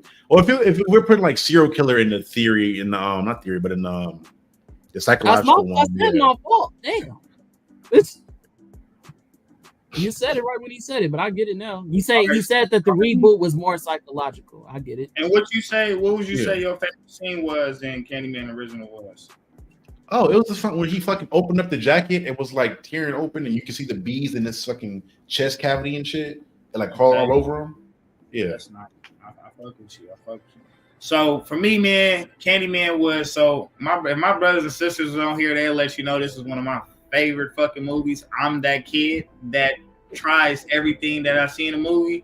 I did the Bloody Marys, I did the Candyman, did the Jack Ripper shit, all anything you can think of. Niggas are insane. One thing I didn't try was the Ouija board, but other than that, I tried everything. So Candyman was my shit. I loved it. This movie, I loved it. Taking on that persona to scare my little brothers and sisters all the time. This movie used to scare the shit out of me, but I overcame that shit. But Candyman was some shit. But I respect it, bro, because it was like he don't fuck with you as long as you don't fuck with him. You feel me? So it's like keep my name out your mouth, and I keep my hook out your motherfucking throat or your chest or your back or whatever way you see me coming. It's like mind your business, and I'ma mind my own. You feel me? So I fuck with Candyman. My favorite scene, bro, is when he beheaded the motherfucking Rockwell. Oh yeah. But the bitch woke up and seen that the head was gone, and Vanessa Williams in there screaming and shit, and I'm like, oh shit, that nigga took the head off the dog. I was like, bro, he doing some shit with that hook, boy. He was making that hook work. Oh god! And then I didn't like how in the breakdown of the movie, the review, it says a knife wielder. He didn't wield no knife. It was a whole hook, nigga. That's not no knife. That's a whole hook. Hook wielding. Him and I can't wait. I still know what you did last summer. These were hook wielders. You feel me? Knife wielders. These are two hook wielders. No, but that was my favorite scene. But I definitely also agree with Khan and Kaori. This was a psychological thing, I believe, because again, you have to will yourself and like mentally mind fuck yourself into going in the mirror and going to say this man's name. The hash slinging, slash slinging, dash slinging. You feel me? Hey, but yeah, I definitely believe it was a psychological situation. He was a monster, but I would definitely believe he wasn't as physical. Like not everybody could see him, so it was more on the mental side. You feel me? Like the man in the mirror type shit. Like it wasn't a physical type situation. So are we putting like possessions and like spirits in the monster category, or are they going to be like the thriller category? For sure. Okay, because he's a ghost to me essentially. Well, that's literally what it is. He's like he's a specter or something like that. That's why I put him there. But yeah, I'm putting him on that. I'm putting him on that side right there. I was gonna ask, do y'all want to put slashers amongst monsters? Slashers can be psychological because there'd be mental cases times with so like I would say if we were talking about slashers, like particularly Scream, it's who is this that seems to be very close to me, fucking with my mental. Knows where I am. What are you waiting for? Yeah, knows where I am. You're right here. Yeah. So it's like I think, and because it's like somebody that's incredibly close to them, or that they've met before, or related to them in any kind of way, it's like messing with you mentally on who that is. Okay. And so a lot of the times, like the slasher is their thing is like the game, like the chase or whatever. Like, how can I mentally torture you before I stab you to death? But at that point, wouldn't you put like all slashers into that category then, into a psychological category? I would. No, because you got sci-fi slashers, you got monster slashers, which I would consider Jason Voorhees to be a monster slasher, considering the nigga's a literal zombie. Yeah, that's not But psychological. then you have somebody who like Freddy Krueger, who is. I know what you did last tortured. year. Regular human beings who happen to survive your ass, stabbing them or shooting them once or twice in the first movie, and they survive for the second one. Michael Myers, Jason, those are supernatural slashers. You feel me? They are more, you know what I mean, on that monster level. Whoa. This nigga got eyes. This nigga got blew the fuck up, burnt up, fingers cut off. Yeah, I mean, bro's dead. I wouldn't ever put a slasher movie like in a monster category unless it was like an actual monster. Jason's not a monster, nigga. Jason's a little zombie, so I gotta put him in that. But that is like more like a supernatural, psychological type thing. It's a zombie though. No, well, apparently he's a deadite. Apparently he's a deadite. I'ma literally rose the nigga from the dead. The nigga's a zombie. So for me, when it comes to Jason Voorhees is supernatural, super killer. Like psychological horrors for me are ones that question your sense of reality. So I could see like, but if we're putting this psychological and supernatural in the same category, that's what I'm saying. This is the tough part because there's so many different subgenres of horror in general. Mm-hmm. I'm okay with like Freddy Krueger being in that category because he's testing your sense of reality. He is. I'm even okay with like Candyman being in that because he's testing your sense of reality. But like Jason, Michael Myers, like those are just slashers to me. I don't even think like. I wouldn't consider like they were definitely slashers to me, but I wouldn't be like, this is a creature feature with a monster in it. I wouldn't consider them creature features. Jason, I could see, but because the nigga's a literal monster. I would say the same thing for Michael Myers though, because he's literally a possessed spirit. That's at least that's how they. That's how they. There's three storylines to watch Halloween, so it depends on which timeline you decide to break down is the storyline. But the most common one, he's not. The supernatural shit is out the window. Because the first movie he's. Hold on, let me chime in. So the ones that just recently came out with what's it called? Friday Night or whatever the fuck that shit is called. Halloween Kills, yeah. Yeah, so in that movie, he's in like the psychological ward or whatever like that. Or at least that's in the beginning. He's in a psych ward, the psych ward. And then they said like basically like, yo, don't fuck with him. You know what I mean? Like the spirit is gonna like come out of him, and then everybody, like all the other like crazy people there, started going crazy. The wind started picking up. Like it was way more supernatural shit going on with that character, like him being shot, him being stabbed, him being like all these different things, superhuman that he should not be able to pull off. It's like I consider that a monster. Like, going based off the lore of him, like the first one initially, he wasn't supposed to be that at all. He was just supposed to be an escaped mental patient that came back and was just doing wild shit. Because even with all his kills, he wasn't like so he was just kind of strong and recovering from shit. Now the second and third one, that's when he got into the whole the cult of the thorn thing, where they were saying that he was a possessed baby, but they literally retconned that twice. In the H2O thing, they were like. The H2O one where he was just chasing his sister, he was like, it wasn't him being supernatural. And then the most recent one, they were kind of again, and were just like everything, like the Halloween, the one that were old lady Jamie Lee Curtis, they said that took place directly after the first one, like 20 years after the first one. Where they were like, oh, it's not his sister, it's somebody that people think is his sister. He's not a ghost, he's a regular dude. Because in that one, he's old as fuck too. He's like a 70-year-old man.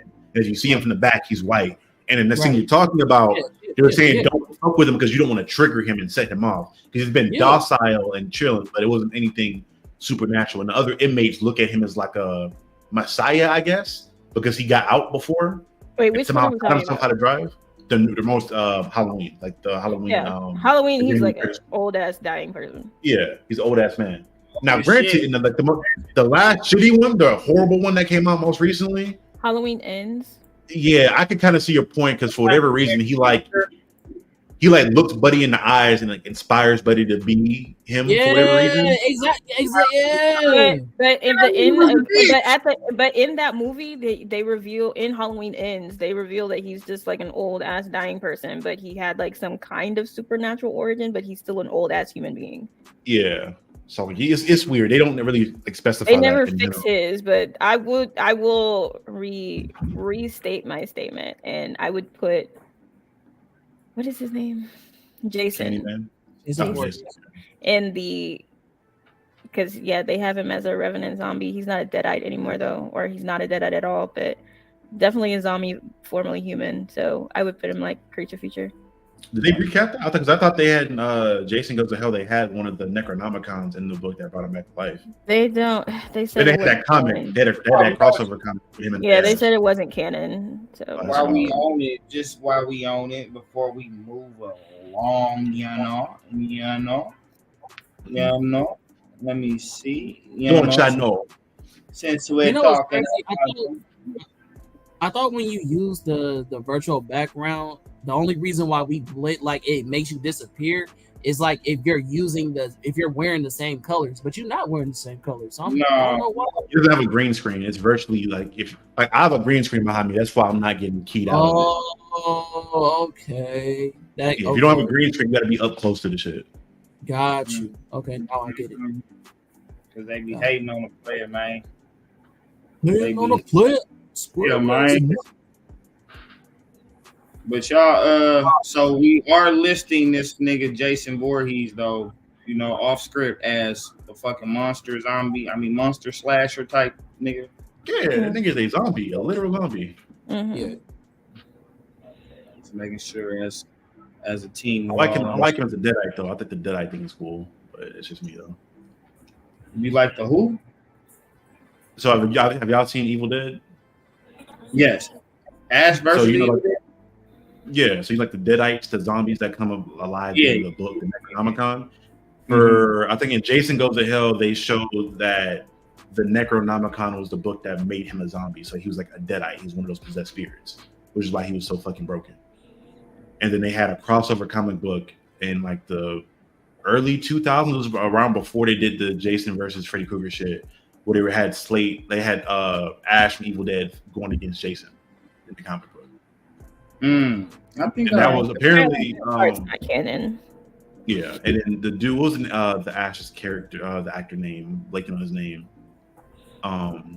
But he was a big proponent. Bruce Campbell, he was a big proponent. He was trying to get the Freddy versus Jason thing to happen. And after that, Jason versus Freddy happened, they were supposed to have a big 3-movie crossover with Ash versus those two, but that never happened. Oh, so. Yeah, that's crazy. So before we move along, going out of that one, I do want to give one more shout out to history. You feel me? Before we do go back into it, I forgot to mention it. Shout out to my nigga Julius though. This nigga, first black nigga squared up with Jason and got his head knocked off the roof. I'm saying, got his head knocked off. One punch, but shout out to my boy Julius though. He screaming and run, bro. Said, "Fuck it, bro. I'm just had to throw these hands, bro." He went out like a real one for real. He really beat his own ass though. We being honest though. Nigga, yeah, he was tired as fuck. That nigga was not fucking with my nigga, bro. That nigga was moving him back. That nigga said, "Okay, say less." The way them hands was moving, bro. That nigga. That's the only nigga to ever give Jason a combo, boy. He gave that nigga a 16-piece combo. Piecing his ass up. That nigga literally beat this nigga to the point that his fist and his body was weak. Like he just had a glass jaw. He couldn't take no punches. Is that what you mean? Nobody, head of us falling off the roof and everything. Ain't none of us catching a hit from this nigga, bro. Let's keep it a band. Come on, let's kind of hits from him. Who? You done punched a lot of niggas. Half the characters. Most of the time he's backhanded niggas before you stabbing them and shit. I can see a backhand is different from a direct punch though, bro. Like that's square in the jaw from a nigga that's strong. Like, hey, do y'all remember when Big Smoke? I don't know if y'all remember this nigga. Was this Jason or was this Michael Myers? Actually, I'm thinking about Michael Myers. Michael Myers when he cornered up this black dude in the stall. And he was like, "You know who the fuck I am? They call me Big Smoke." And then he tried to stab him, and he was breaking him, like trying to break the knife out of his hand to the point he was breaking down the whole stall. And we know Jason is stronger than that nigga. So catching a direct hit from this nigga, bro, like I don't know. They were talking about that. Maybe some shit about who's stronger between them two niggas. Because I didn't see Michael Myers do some wild shit where this nigga flipping cars and shit. Listen, not only that, but Michael Myers is unrealistically fast. Because how did I want to run away from you or drive away from you, and now you're in the middle of the street in the direction I was going?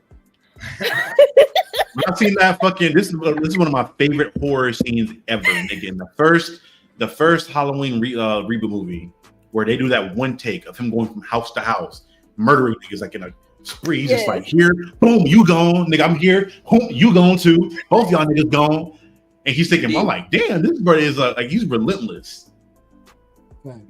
Jason be sizing niggas up. Now, if we talking about the Jason from the 2011 reboot, where he was like sprinting at niggas and setting them up and like setting traps and shit like a wild man, I'm like, all right, I don't know about that one. Y'all niggas got him. I don't want no parts of that dude. But he's in a full fucking sprint. Yeah, the full sprint.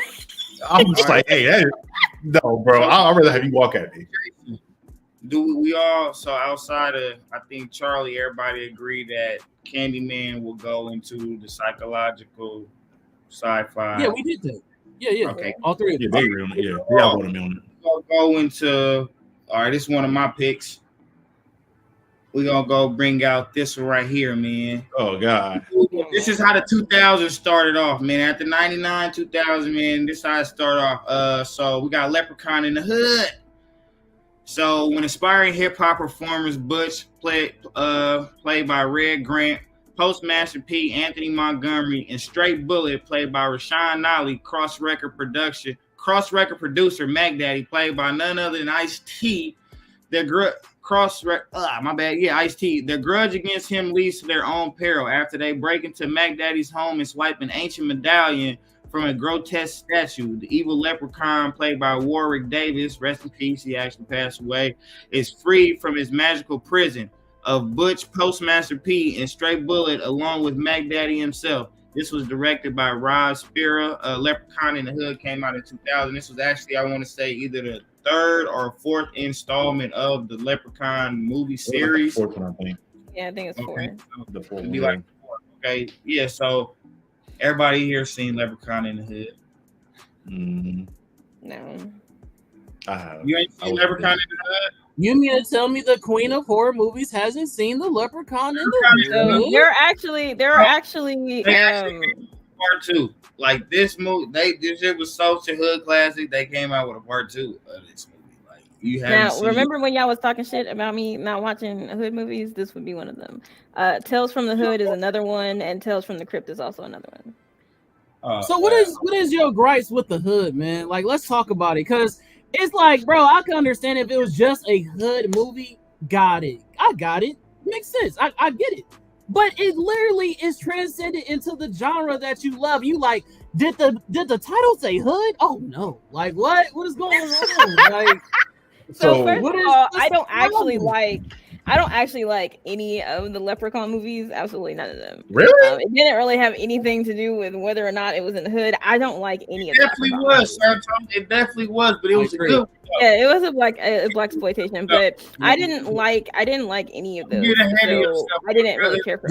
Shout out to All Black for mentioning one of my favorite horror movies, Skeleton Key, bro. I brought it up as a honorable mention, bro, and I talked to Kaori about it. But Skeleton Key, you don't really see no niggas in it, but the niggas win at the end. I'm just saying that's one of my favorites, bro. So good shit on that All Black. Yeah. Leprechaun movies were not something that I cared for. I liked them. They were like the Chucky movie. They're like the child play movies to me. Two already. Bucky from Jeepers Creepers 2, man. I mentioned him earlier in the episode.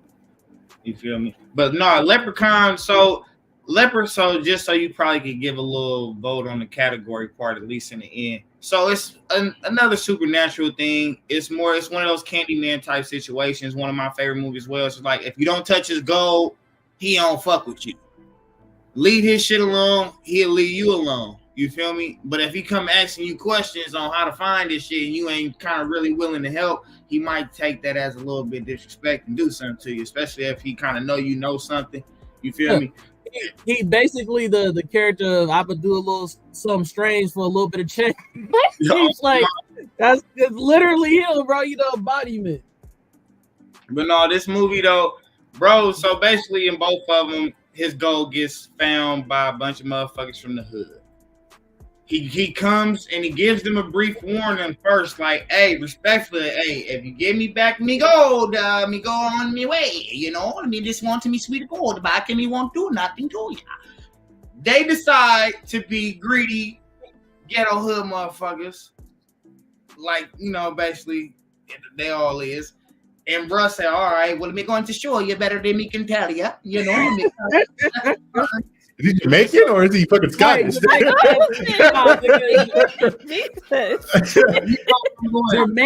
Jamaican Irish, nigga.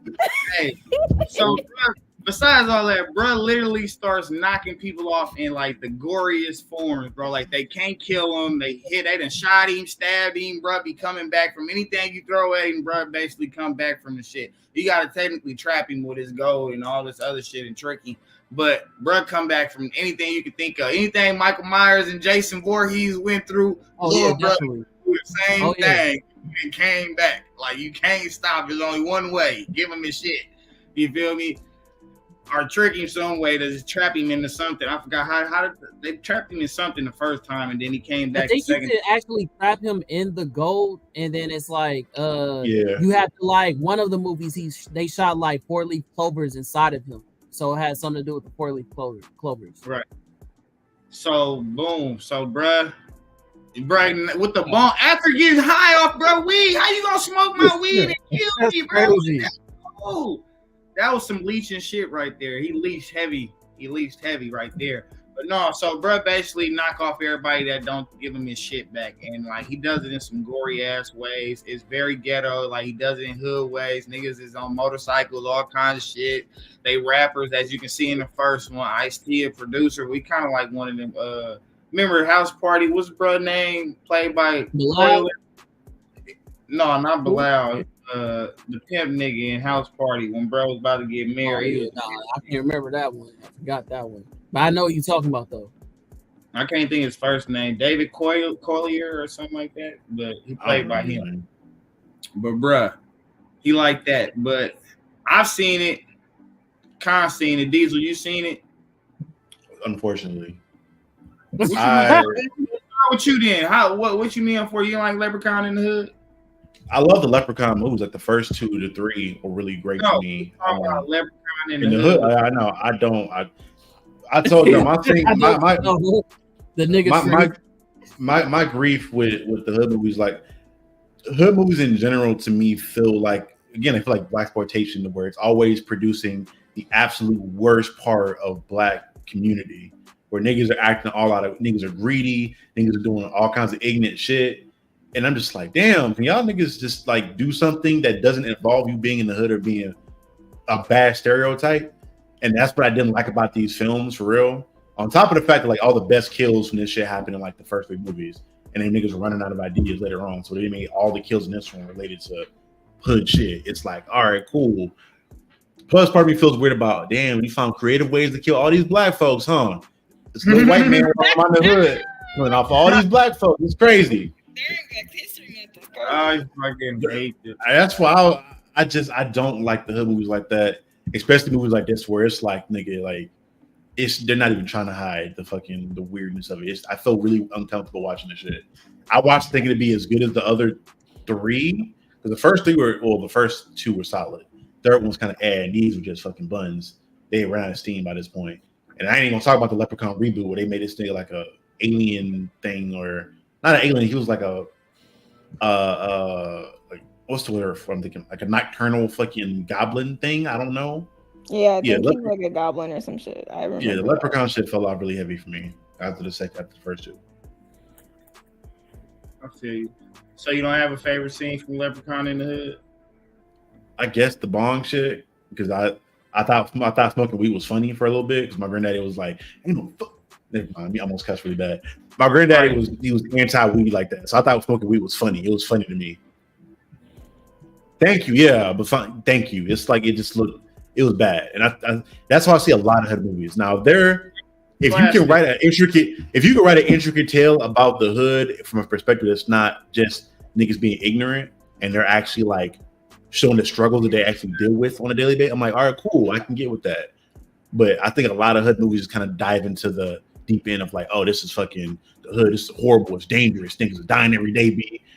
I'm like, So all right, kind of goes back, and so after Deep Blue Sea, Anaconda, and I Still Know What You Did Last Summer, we get back into where I started off with this horror film. We get back into that black people being portrayed as either an athlete or a hoodlum, that street gangster, drug, rapper, drug dealing type persona. You feel me? We just gonna call it hoodlum. You feel me? From here, it's a hood. Old school term. But it's athletic or you a hood. We back there now. You feel me? It seemed like that's how they portrayed us in not even just horror, but shit, period. But you know what I mean? That's like the early 2000s, like in a nutshell, bro. That's how it was in horror for a while. 90s, early 2000s, they was running it heavily.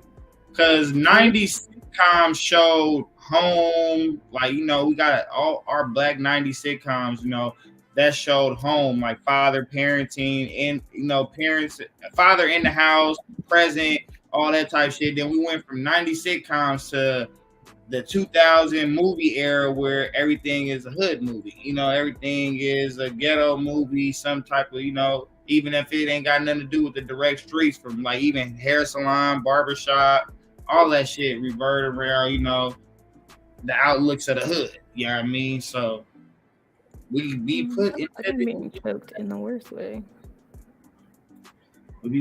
So, Captain Diesel, where would you place Leprechaun in the Hood on the common classes of black horror? Would you say it's comedy, psychological, or monsters? It's like a comedic creature feature. Like, it's comedy in all the Leprechaun stuff, but it's more of a creature feature than anything else. The little nigga is broken though, because he's like a reality warping little demon that you can't kill. So for me, I believe it's definitely on the comedy side. I think it's definitely funny. There's a few serious death moments, but for the most part, it's meant to laugh at our livelihood as we get killed by a miniature white guy. But hey, that's just me. You know what I mean? You had a tan.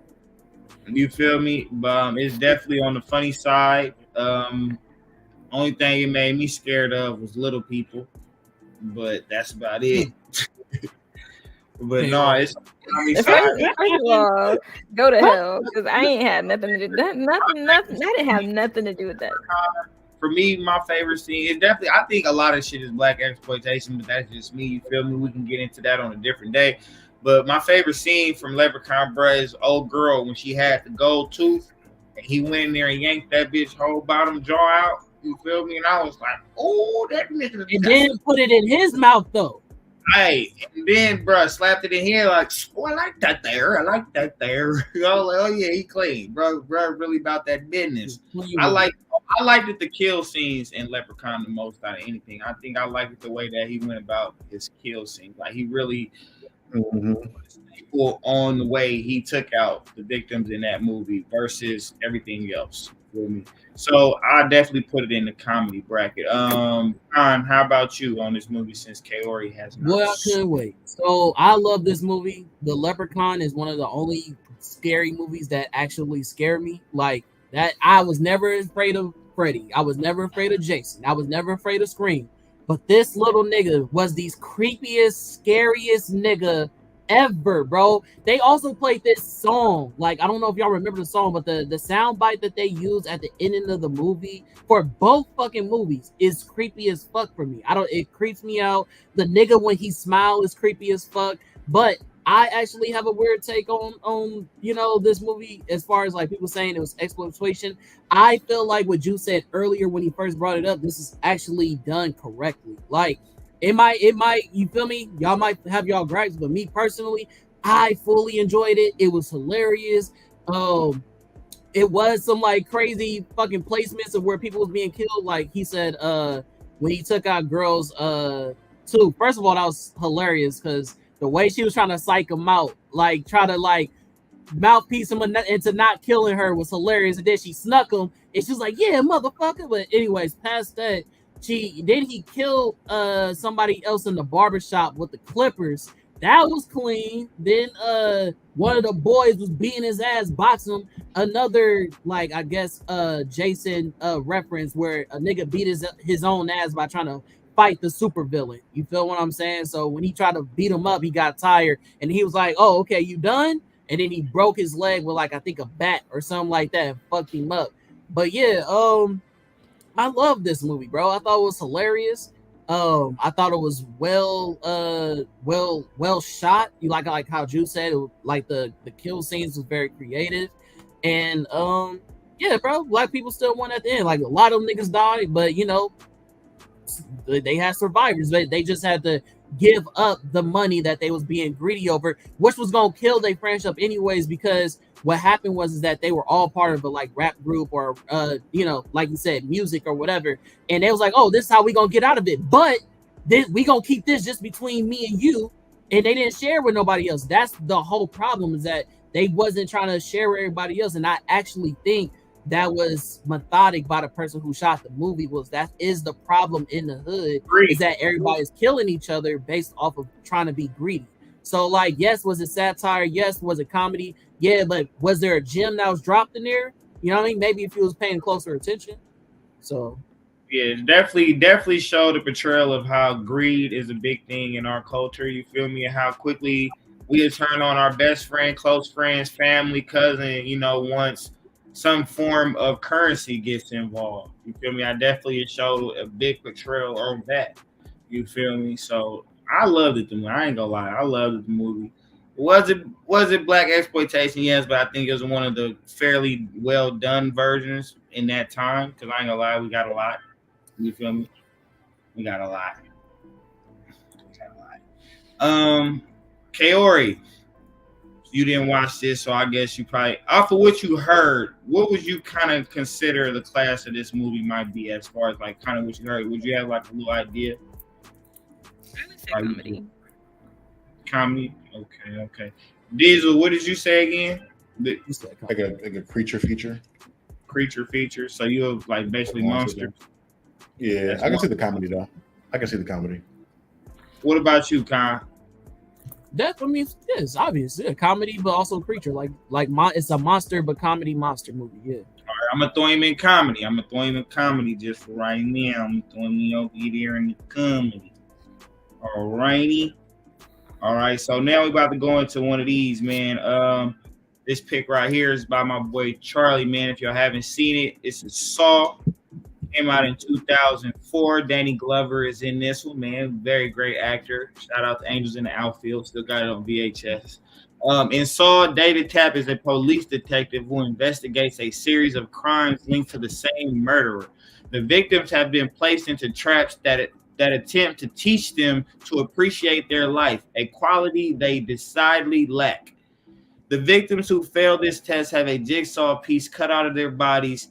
This has earned the killer the alias the Jigsaw Killer by newspaper writer Oswald McGillicuddy. I cannot say that name. I ain't gonna try.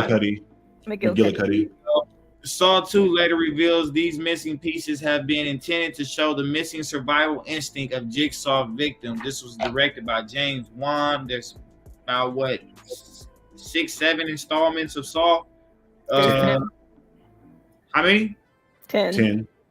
Okay, I stopped watching about 5. So, you know, it's like that.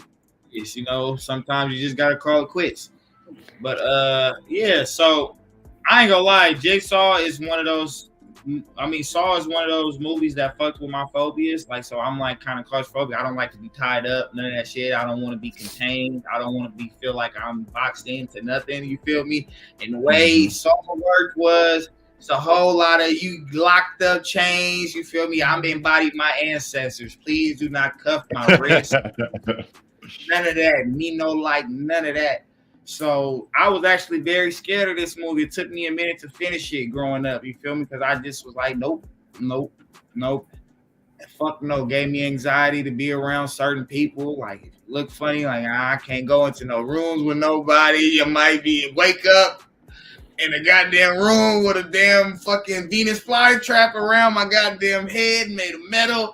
I'm not fucking with it. But I do like them. With very great movies. Up until probably like 4 or 5 where I stopped. But after that, like I said, I feel like they pushed it and They got convoluted. TV series of this shit too, or something like that. I don't know, but it got too much for me. There's a spinoff, but there's like 2 spin. Well, not 2 spin. It's 1 spinoff, and then the other one's like a sequel, requel thing that don't really make sense. Yeah. Okay. X, right? I remember it was something outside of the movie. Yeah, not X, but I'm talking about there's one before X. I think it was like 9, where they like showed that there was another guy before the doctor. Yeah. But so just focusing on this one, in Detective Cap, man, Detective Cap. So he was presumed to be dead after the end of the first movie, but it came to find out that he wasn't dead in the second movie, and then he also made an appearance in the Saw video games. I forgot. I had it in my head, but I forgot. It ain't that big of a deal. But he wasn't voiced by Danny Glover though in the video game, but he came back, and it was supposed to be like related to the movie as well. The video games were, so he came back and made an appearance in both of the Saw video games. So he actually survived. This is another survivor of a horror film who was believed to be dead, but he didn't make another like appearance on screen though. But yeah, bro, took one to the throat. You feel me? Like close to the end. He got to Detective Chan, I think his name was. He died. Yeah, he got knocked off. You feel me? You watch where he was stepping. Bro got knocked off, but yeah, my boy, he survived, man, and it was good to see that he survived because we thought he was dead after the first one. I mean, when most people get hit in the neck, they die. You don't really come back like that. But I liked this movie. I definitely will put this in the psychological sci-fi section. You feel me? Because I feel like it fucks with your mental as well as it is a physical killer. Like you're going through physical shit. That's like right there, but also it's a mind fuck thing because you set to solve puzzles and figure out equations. You got to kind of damn near get to know the other victims in the room with you and make them tell their deepest, darkest secrets or what, bro might consider to be a secret of theirs that they're holding that it should be told. And so I'm definitely going to vote for it to go into the psychological area. But I can't say what my favorite scene is, man. Like I like murder scenes, so like I like the creativity of murder scenes. You feel me when it comes to shit like that? So kind of hard to say that. He's fine to say that, but I can't say it. But that's you like people that kill people and like slasher type nigga. I'm that nigga's birthday, Kaori. I'm not gonna hold you. Yeah, she wilding, she drawing, but check this out. This nigga Jew was like, yeah, when I was a kid, I did all that shit. I was playing. I think he was weird. I think he was wild too. He said everything besides doing the Ouija board. I said, no. Trying to kill people like this nigga is wild. Serial killers don't really have no big purpose like that. Like most serial killers that they admire, these some special serial killers. They killing little kids or they eating dressing up like clowns. I admire that. Like Jigsaw, I admire him. Like he was making people pay for their wrongdoings in the world. It's like street justification. Like, okay, the motherfucking system ain't stop you. Ooh, this ain't stop you. Your conscience ain't stop you. I'm gonna make you. Hello. That's what I was saying the other day. I could understand, but me going out to kill you because I thought you was cool. I took you back to my house. You didn't like me to think how I was cool. And I kind of tweak out and stab you and cook you and eat you and do weird shit like that. Or, I ain't with none of that weird ass shit. Or a girl that go out and kill every man that cheat on his wife. What's that movie? I can't think of, but, bruh, she was killing every dude that was married. But, like, if they went back to the hotel or wherever we were, she was killing them and stuff. I'm like, nah. As she should. Like you bad, you seducing me. I don't know who did where the soundbite came from, but shout out to Mueller's because she did a TikTok where she played Lucy. I Love Lucy, and it says if I caught my husband in the shower with some girl, I shoot him. I'm like, yeah, nigga, as you should type shit. You know what I'm saying? But also to also do a vote. This is where I don't really understand the difference between horror and thrillers because I feel as though, even though this is categorized in the horror films, I feel like it's a thriller. Like, I think it's more thrills than it is anything that's scary in this movie. But that's just me personally. So you don't think it's horrifying to get knocked out somewhere in the middle of the day and wake up with like booby traps and shit around your head? No, I think but that's what thrillers are. You up and put a key behind your eye, or put some tape the fucking. Let me see if I can get. So you have, let's take a classic horror like. Hold the thought real quick. Well, I guess because let's take something like that, like The Exorcist, a classic horror, right? A thriller would be the Jason Bourne series. That is a thriller. Yes. Okay. Action flicks usually thrillers. Yes. Interesting. Okay. Like thrillers are very, very fast paced. Like they have the story set, and they jump right into it. Where the horror is setting up the suspense. It's setting up like it's the monster. Like the monster is the most important part of it, and they're trying to like freak you out. So they do the slow things. Yeah, it's an action thriller. So like they do the slow things, like the creeping of like the stairs. So like I think the best example to put up against Jason Bourne would actually be The Invisible Man that came out not too long ago, a couple years ago. Where they have you building up anxiety.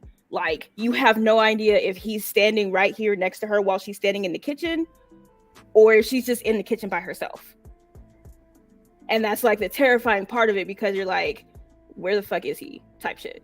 And then you find out he's way on the opposite side. He's actually not even standing over there. You know what I'm saying? So it's like the slow build up versus the fast pace is the difference between the horror and the thriller, other than whether they decide to use like a monster or it's a slasher or something like that. And that's the key thing, is just the pacing of it.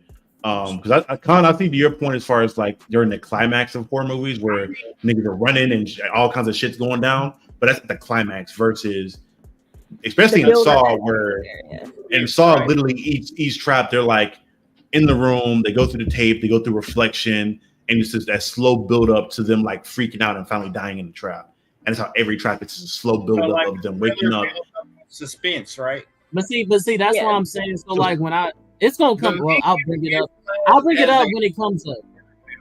Yeah. I think the scariest part for me when Saw came out was the end. Horror thriller. It's classified as a horror thriller. Which one? The Menu. The Menu? Yes. Yeah. It's a horror thriller. Yeah. I would say so. Yeah. It's not like too much of a slow burn. They just like jump into it. But I think the scariest part for me, and actually it's what got me into the Saw like films, other than the fact that I absolutely love every single trap, every single one of them. My favorite one being the cross, where it turns like, shut up. That was perfectly placed. The cross trap, where each one of the body parts gets turned separately. The rack, where each body part gets turned separately. But other than that, and the first Saw, when they go through all of that and they're in a locked room with this dead body who turns out not to be dead, and he just gets the fuck up and leaves. Game over. I was like, excuse me. Hey, that shit was wild, bro. You thought how you like before the mannequin challenge came out, bro was pulling the best mannequin challenge. I was like, excuse me? Terrified. Like you just stayed here for an hour and 30-some minutes and didn't move the whole didn't breathe. Talking to people through these speakers with your dead body sitting right there. Oh my god. When he got up to leave, when he was getting up and he was pulling the stuff off, and I was just sitting there like jaw dropped, and I was just like, nah, bro.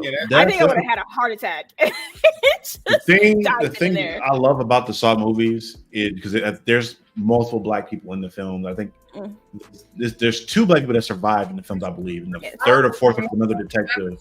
Spinoff that Chris Rock was in. It's my Spiral. That shit was so ass. It Oh my was. God, It was that's really bad. bad. It was a waste of Sam Jackson and Chris Rock, nigga. I It was so pissed. a true waste. But yeah, I guess you can count them. Well, I don't think Chris Rock survived that one. I think he died at the end of that. I can't remember. It was either both of them died or it was just his dad. I can't remember. Right. But yeah, Detective Riggs from the third one also survived. Mm-hmm. But the thing I love about this is kind of to my contrary point earlier when it came to the Hood movies is that at no point through any of these Saw movies a black character's focus is on a stereotypical trait. It's them as people, it's a character study.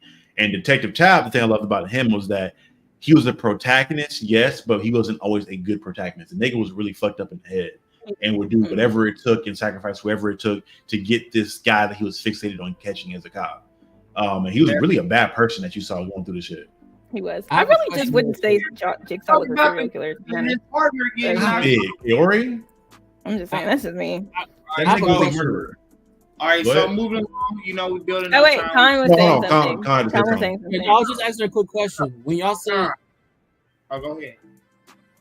I was just saying, like, no, I was just saying, like, when you make the reference to the Hood movie, I'm like, I get that you saying it's exploitation, but I'm like, it's literally titled The Hood. So you're gonna find mostly these niggas being stereotypical. Like it's literally. Oh, I know. Yeah, I know. Like, I agree with that. I'm not surprised by what it was. I'm just saying I don't like it. Okay. Like, because again, black people are more than a monolith, and everything special about us shouldn't come from this one place that we were forced to be at because we couldn't afford to be anywhere else. Got you. I got it. That's my thing. Right. Go ahead, Jim. Are we classifying Saw as a psychological horror? Psychological, yeah. Psychological, 100%. Yeah, because it's playing on your mental and again making people freak the fuck out and all kinds of other stuff. But yeah, like for a really, really long time, my friends and I would always be like, "What?" We would always create like our own saw traps, just like in conversation, just like what would you not want to do? And so I think like the one that I came up with was, would you rather like it's you and somebody else chained up, and like your trap is like a barbed wire baseball bat to like the throat, and then it's like hers was something that had to do with the saw. I don't remember, but I was just like, I don't know. I feel like I probably want to deep throat the barbed wire baseball bat, I guess. Whoa, freaky fucking frog. Okay. Yes. This is by our doctor herself. You feel me? So this is actually that redemption post that I told you that'd be coming from our boy that got taken out by them big ass sharks. You feel me? Yeah. So if you haven't seen, sit back, relax, and enjoy the fright. FBI agent Neville Flynn, played by your boy, the motherfucker himself, Samuel Jackson, boards a flight from Hawaii to Los Angeles, escorting a witness to trial. And on board, assassins release a crate of deadly serpents in attempt to kill the witness. Flynn and a host of frightened passengers and crew must band together to survive the slithery threat. This was directed by David R. Ellis. And in this movie, man, like I said, we got Samuel Jackson in this motherfucker. We got Kenan Thomas. We got Flex Washington and Keith Dallas. You feel me? Snakes on the Plane came out in 2006. If you ain't seen it, you better go see it. How did you feel about this, Kaori? What made you pick this? Well, first of all, the fact that I am actually have a fear of snakes, and I have watched this multiple times, is big to me because I definitely see it as a comedy as well as a creature feature, but I see it as a comedy first. That's the only way that I would be able to get through this, because if I didn't think it was funny, I would not be watching it. I actually was afraid to get on a plane for months on the off chance that somebody in witness protection was going to be on this bitch. And somebody was like, I'm going to kill this one man with a bunch of fucking snakes. Damn the whole plane as collateral. And I was like, you know what? I don't know. I absolutely love this movie. I watch it every chance I get. And it's definitely one of my coping mechanisms. Like it's one of my coping movies. It's my comfort movie. We're not going to talk about why it's my comfort movie. It just is. Yeah, almost. I think it's a really fun watch. I love Keenan and Flex in the movie. And Keenan actually was one of the reasons why I downloaded an app to learn how to fly, just like as a game on my phone where you play pilot. Because that's what he did. He was like, I've been flying for several, like hundreds, 1,000 hours. And they're like, where? Well, it's this game that I got. Like, oh, for real? Really? Bro, really saved the day by off a video game though. Like, bro, I played kind of like old girl from Soul Plane. She saved the day from having sex in the cockpit, and she remembered where all the gears and shit was. It was like, oh, let it go. It was. I think it's just a really fun watch. It's a fun horror movie watch, and it curbed my fear for snakes a little. I'm actually able to identify a lot of snakes because of it, because I would just go look up stuff, of course, because I'm, I like to research it. So it's one of those that I use as a jump off to learn other things.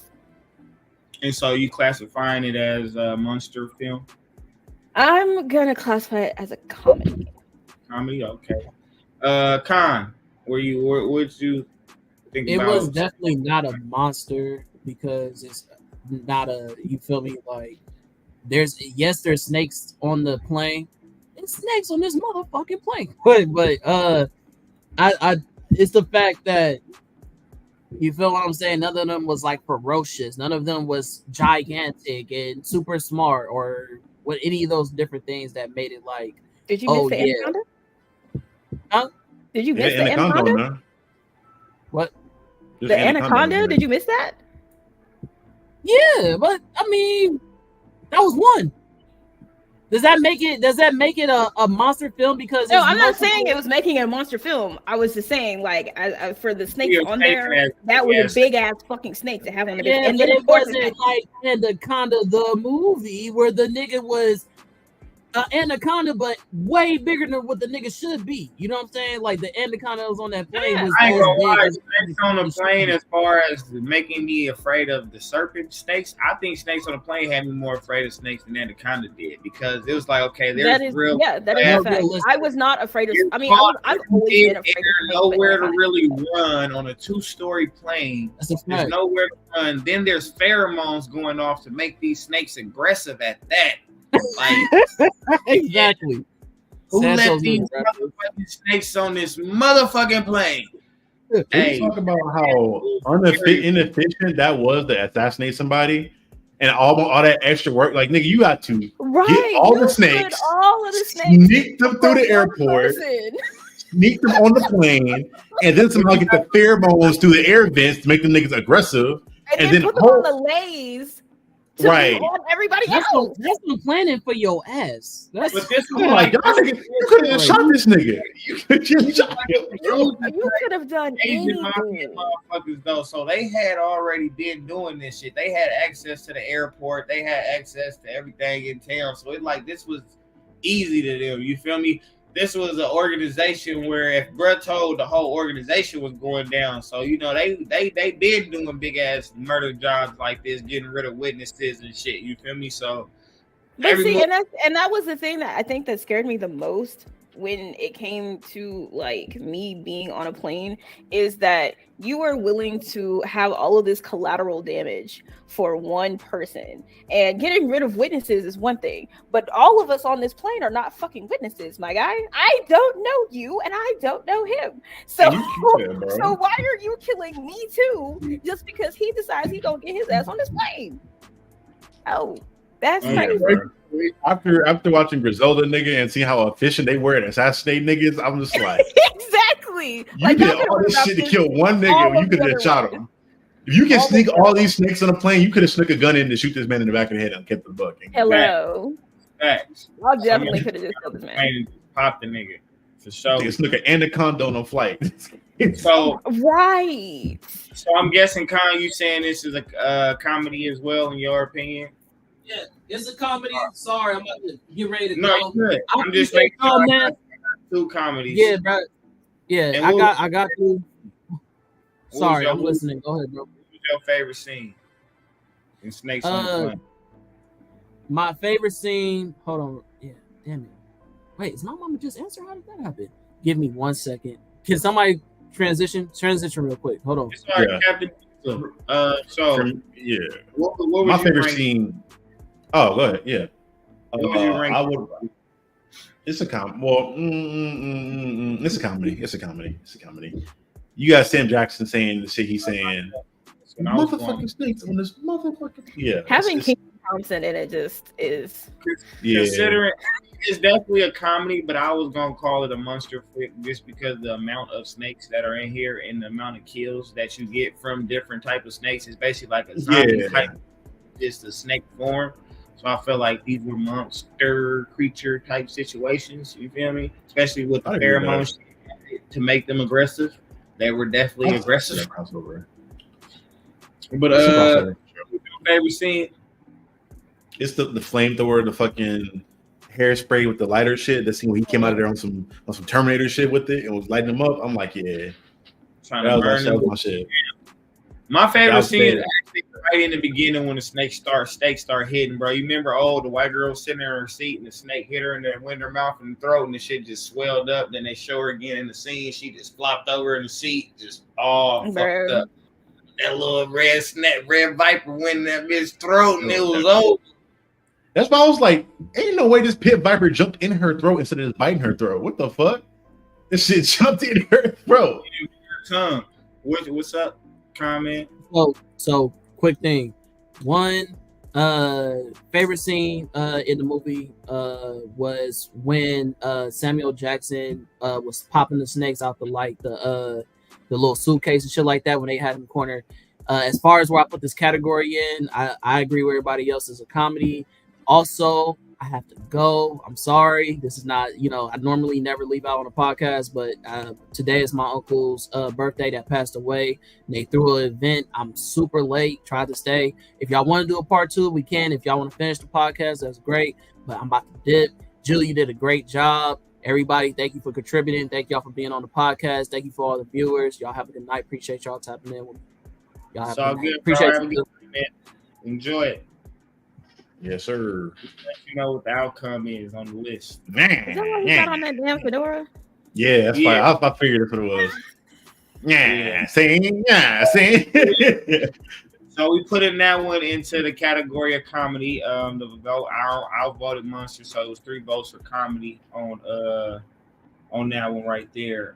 So we're gonna go back into one of my film, man. And she actually makes this list twice too. So if y'all know, y'all know. And actually, one of the films that she's in actually starts some controversy. I don't should it be on this list or not. But oh god, man, if y'all haven't seen it, man, it's Gothica, bro. I ain't gonna lie, this is one of them movies that really fucked me up in the head. Like growing up, I was confused as fuck at first watching it, but then I kind of caught on and shit. But Dr. Miranda Gray is a psychiatrist who works in a penitentiary in the mental institution sector. She is married with Dr. Douglas Gray, the chief of department where Dr. P. Graham also works. Chloe Sava, a patient of Miranda, formerly abused by her stepfather, claims that she is frequently raped by the devil in her cell. After leaving the asylum in a stormy night, Dr. Miranda has a car accident, and when she wakes up, she is an inmate of the institution, being accused of a horrible crime and having no memory of the incident. This movie was directed by Matthew Kasovitz. I think that's how you say it. Halle Berry is in this movie, and so is Charles Dutton. He plays her husband. This movie is Gothica, came out in 2003. This is one of Halle Berry's more dramatical roles, I would presume, in my opinion, as far as the shit she did in her career at that time. So Gothica, bro. I don't know if y'all didn't get it from what I read. Everybody here seen it, right? Y'all seen Gothica? Not ever finished it. I only saw like the first 15 minutes. You missed the first 15 minutes. I've seen it, yeah. All right, so Gothica, like it says, bro, she's a psychologist, basically. So she's a little therapist to the patients in there. It's a women's institution at that, mainly. So I don't think it said that in the little thesis, but so boom, Come to find out, bruh, the devil that this patient of hers is getting raped in the cell by is her husband and one of the guards at the institution. You feel me? Shit. But they play these fucking mind games on the patients to where when it's happening, they can't really say like, oh, it's the doctor, it's the guard. Like they make them believe that they get raped by the devil. And like if they do figure out it's them, they kill them. And like a few women have gone missing over the time at this institution that they didn't kill. One of them being the daughter of one of them was the daughter of the ghost that's frequently visiting everybody. I think she's the daughter of the warden or somebody, or that the one of the higher heads up. It was his daughter or some shit, and they killed her. But like her spirit is steady hunting the doctor and also hunting the girl Sarah that was the patient. And this little crazy white bitch be popping up everywhere. You feel me? It was some crazy shit, bro. She started like carving shit into the arm of Halle Berry character and shit, but they kind of said it was her. Like when they was watching it on screen, it looked like Halle Berry was just tweaking out. But in reality, this fucking spirit shit was sitting there basically torturing her, trying to tell her a message like, hey, it's some shit going on here that you should know about. But like when she got locked up, she had no memory that she the one that killed her husband the night before. But then she started having like the ghost start basically giving her like flashbacks saying like, okay, this is what happened. This is why it happened. And she finally figured it out. And like the shit went down crazy. It's like I don't know how to explain it, but somehow she blew up the fucking institution and the guard nigga, he caught on fire. But like right before the nigga died, he seen the little girl spirit. I still don't know how the fuck he seen the girl spirit, but he seen the girl spirit. And next thing you know, she killed him, and then the story just moves on. But like it's a crazy ass movie, but it's definitely one of those like supernatural sci-fi type situation where it's a spirit trying to warn you like, hey, it's some shit going on. But it was crazy. K-Ray, what did you think of this movie? Like, This first of all, this movie was a lot, especially with the sexual assault. That hit a little bit too close to home for me. But I enjoyed it as the psychological horror that it was. it definitely was. Yeah, and I think that as much as I don't too much care for a lot of I was about to say Halle Berry's roles. I think this one was one of her best, or one of her better. Thanks.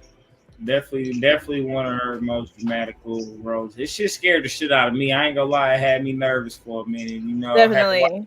Because when I first watched it, I really, like I said, I didn't understand what was really going on at first.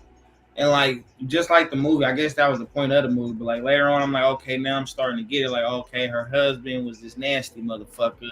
Then this big ass guard, when she kind of basically he gave himself up so fast. Once she told him what she figured out, he automatically was suspicious. Like, oh, so you saying that this person is this and that they might be this, but what if they're this? And then next thing you know, he choking the bitch out and they fighting, and somehow he came out of his uniform shirt and he chasing her around with no shirt on, and like it was some wild shit. Like it definitely focused on the Me Too portion of like women's situation. Like, you know, that this weird shit definitely happens to women, and definitely in institutions like more that. So I think what really kind of triggered me was the fact that well, in that regard, is that of course they didn't believe her because she's in a psychiatric facility.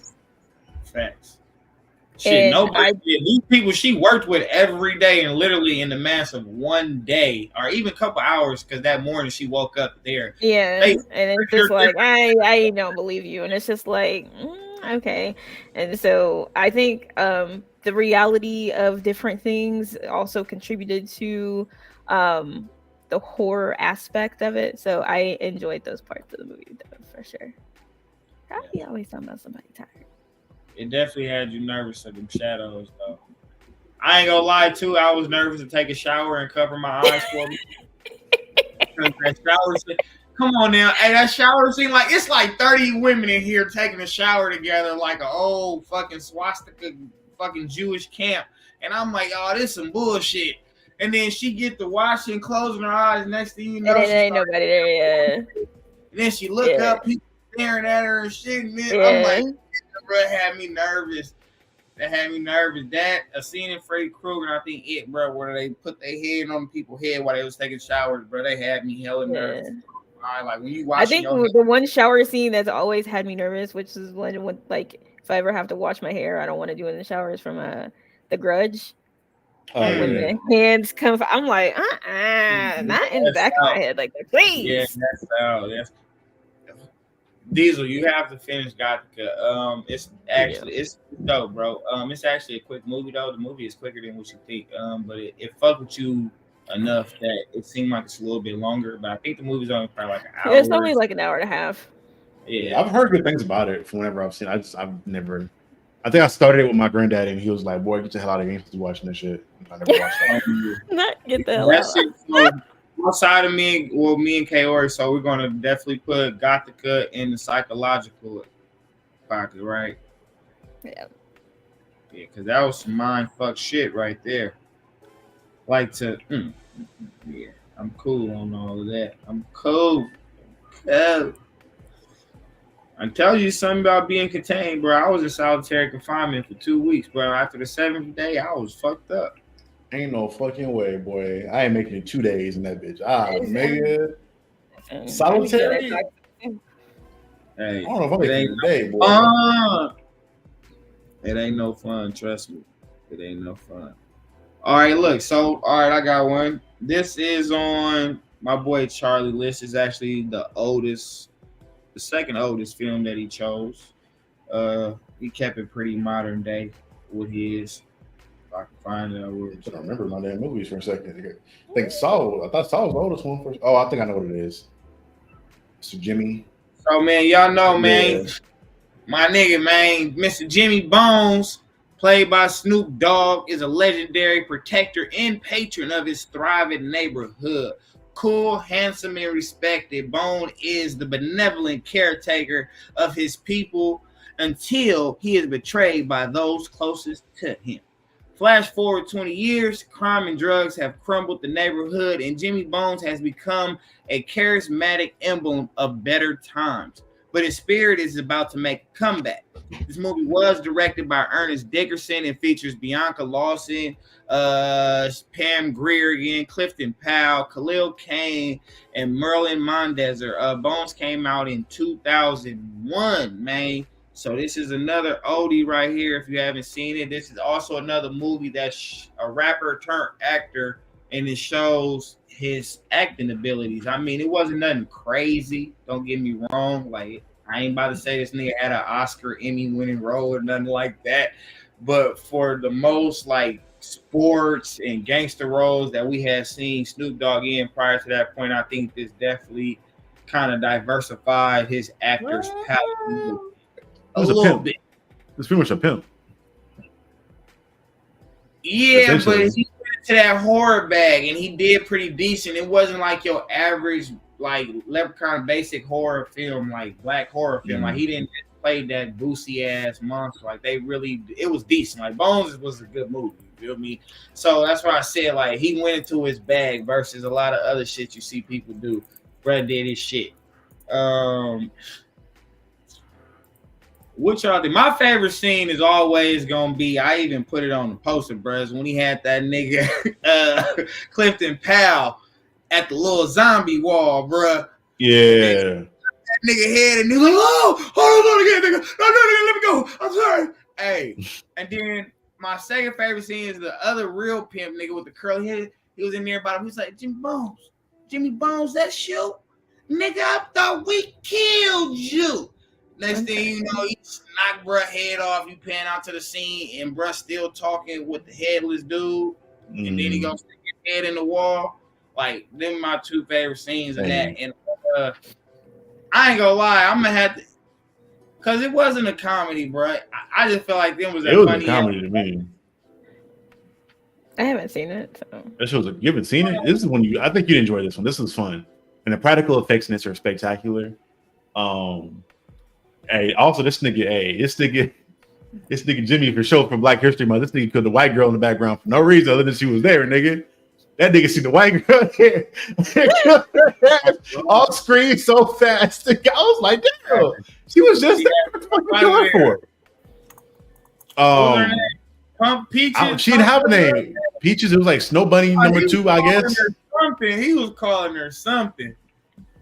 She was dumb for her. He kept calling her name, bro. And then he finally seen like it was blood and shit. He was in a barrel. That nigga folded up in a barrel, some shit. I enjoyed this movie though. This is one of the ones like when I talk about a hood movie, I could get behind this because it's showing the hood, but the thing I enjoyed about it was that it showed it in from what it can be. It had its downsides to it, but it was showing how Jimmy was moving. He was moving drugs in his neighborhood for sure, but he was also showing how he was trying to take care of it at the same time. It was showing some form of positivity in it. Gave back, deals with the local law enforcement, all kind of shit. They betrayed him. So it was solid. And Snoop Dogg did his thing. Fun fact on it, I love that Snoop was talking about like why he signed on for it. They're like, because growing up, he had a huge crush on Pam Grier. That was his childhood crush. And he was like, "You telling me I get to kiss my childhood crush in the movie, nigga? Oh, I'm doing this shit." And he did that shit so he could make out with Pam Grier, who was still looking. Pam Grier was still looking good in the one. I ain't gonna hold you. She was looking good in this movie. It was dope though, and to the scene. My favorite scene was the scene you talked about with the scene like the hell wall, I guess, for lack of a better term.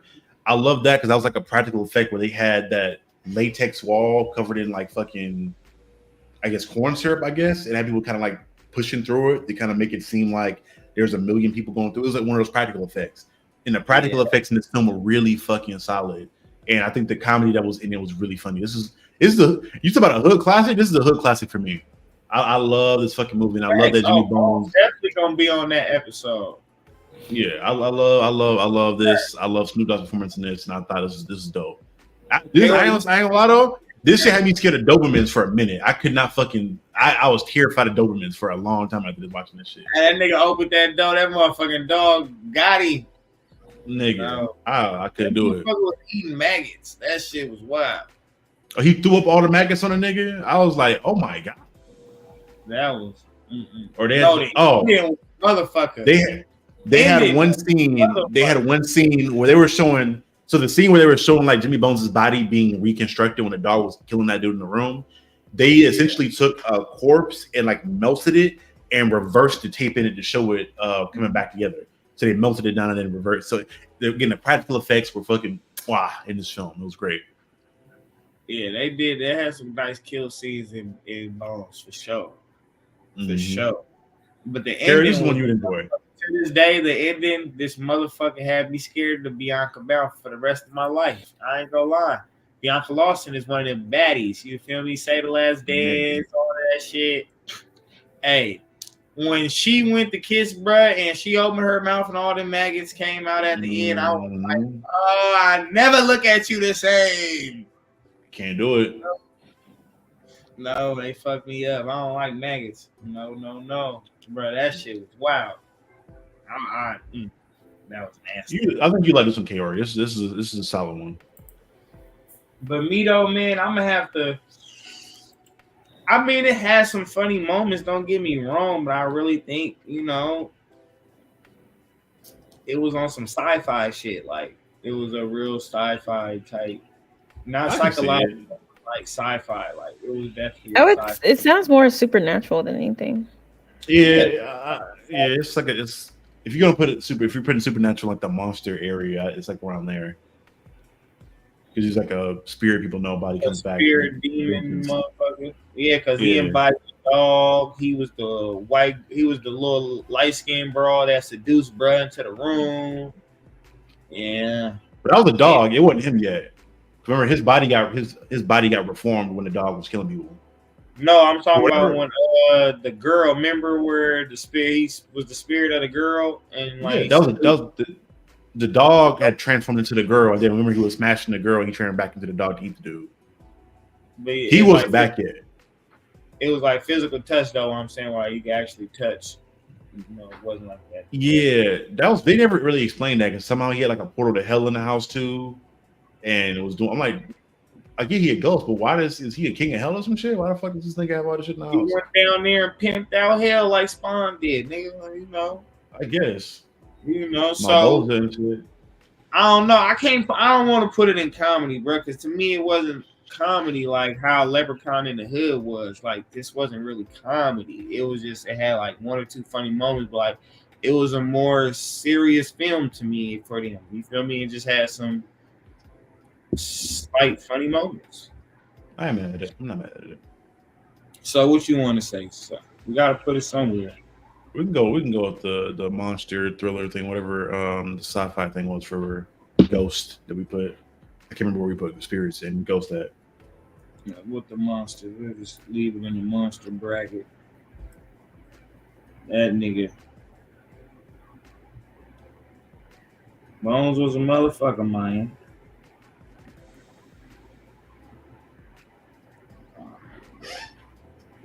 All right, moving along. That first half, we got a little talkative, so we got If you want to do a part 2 of this, we can just knock out a part 2 whenever Colin get back at some point. Because you got his list, Will did 2 movies off my list. He already got like 2 off her list. Yep. So far, we only did 1, 2, 3, 4, 5, 6. So we did Leprechaun in the Hood, Snakes on the Plane, Candyman original, Saw, Got the Good. Then we just did Bones. Mm-hmm. We did pretty much 2 for everybody. Yeah. If we 3 hours in now, we can probably knock out a part 2, and then because we on the actual movies now, we can fly through a little bit faster. Yeah. Yep. So far, yep. Because that is a long time. I didn't think it was gonna be that long, but we definitely got. I was say it's like 2 a.m. for Charlie. Hey, all right. I had my nap earlier today. You already know about that thing. I did too. Actually, I rested earlier and got back up at 2. I still have TikTok videos to do before I take this stuff off of my face. Brought back up. So I'm trying to remember. Stop off that. So we got. I just did Bones. Let me move it up because it wasn't in the right spot when I originally went to get it. All right. Yeah, so we got Candyman original, Leprechaun, Saw 3, Snakes on the Plane, Got the Good, and Bones. And then I was going to go into the comedy, but we can come back, man. We're going to do a part 2 because I do got some more on this list that's worth talking about. I don't know if we're going to do this on another Friday or we're just going to just pick a random day.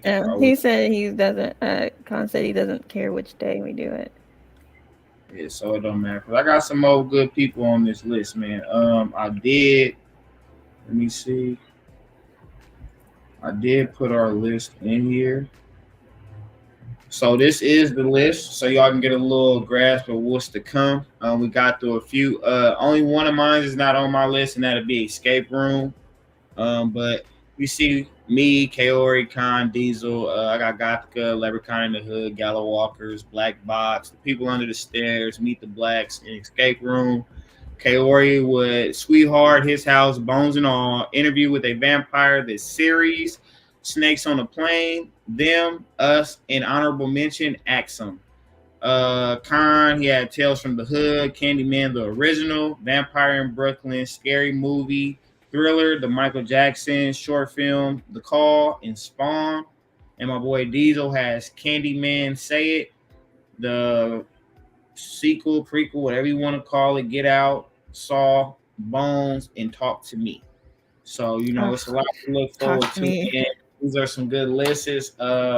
As usual, Khan wants y'all to vote. We'll put the comments up, maybe a post later up for the week to go by, and maybe some entries up too for y'all to vote on.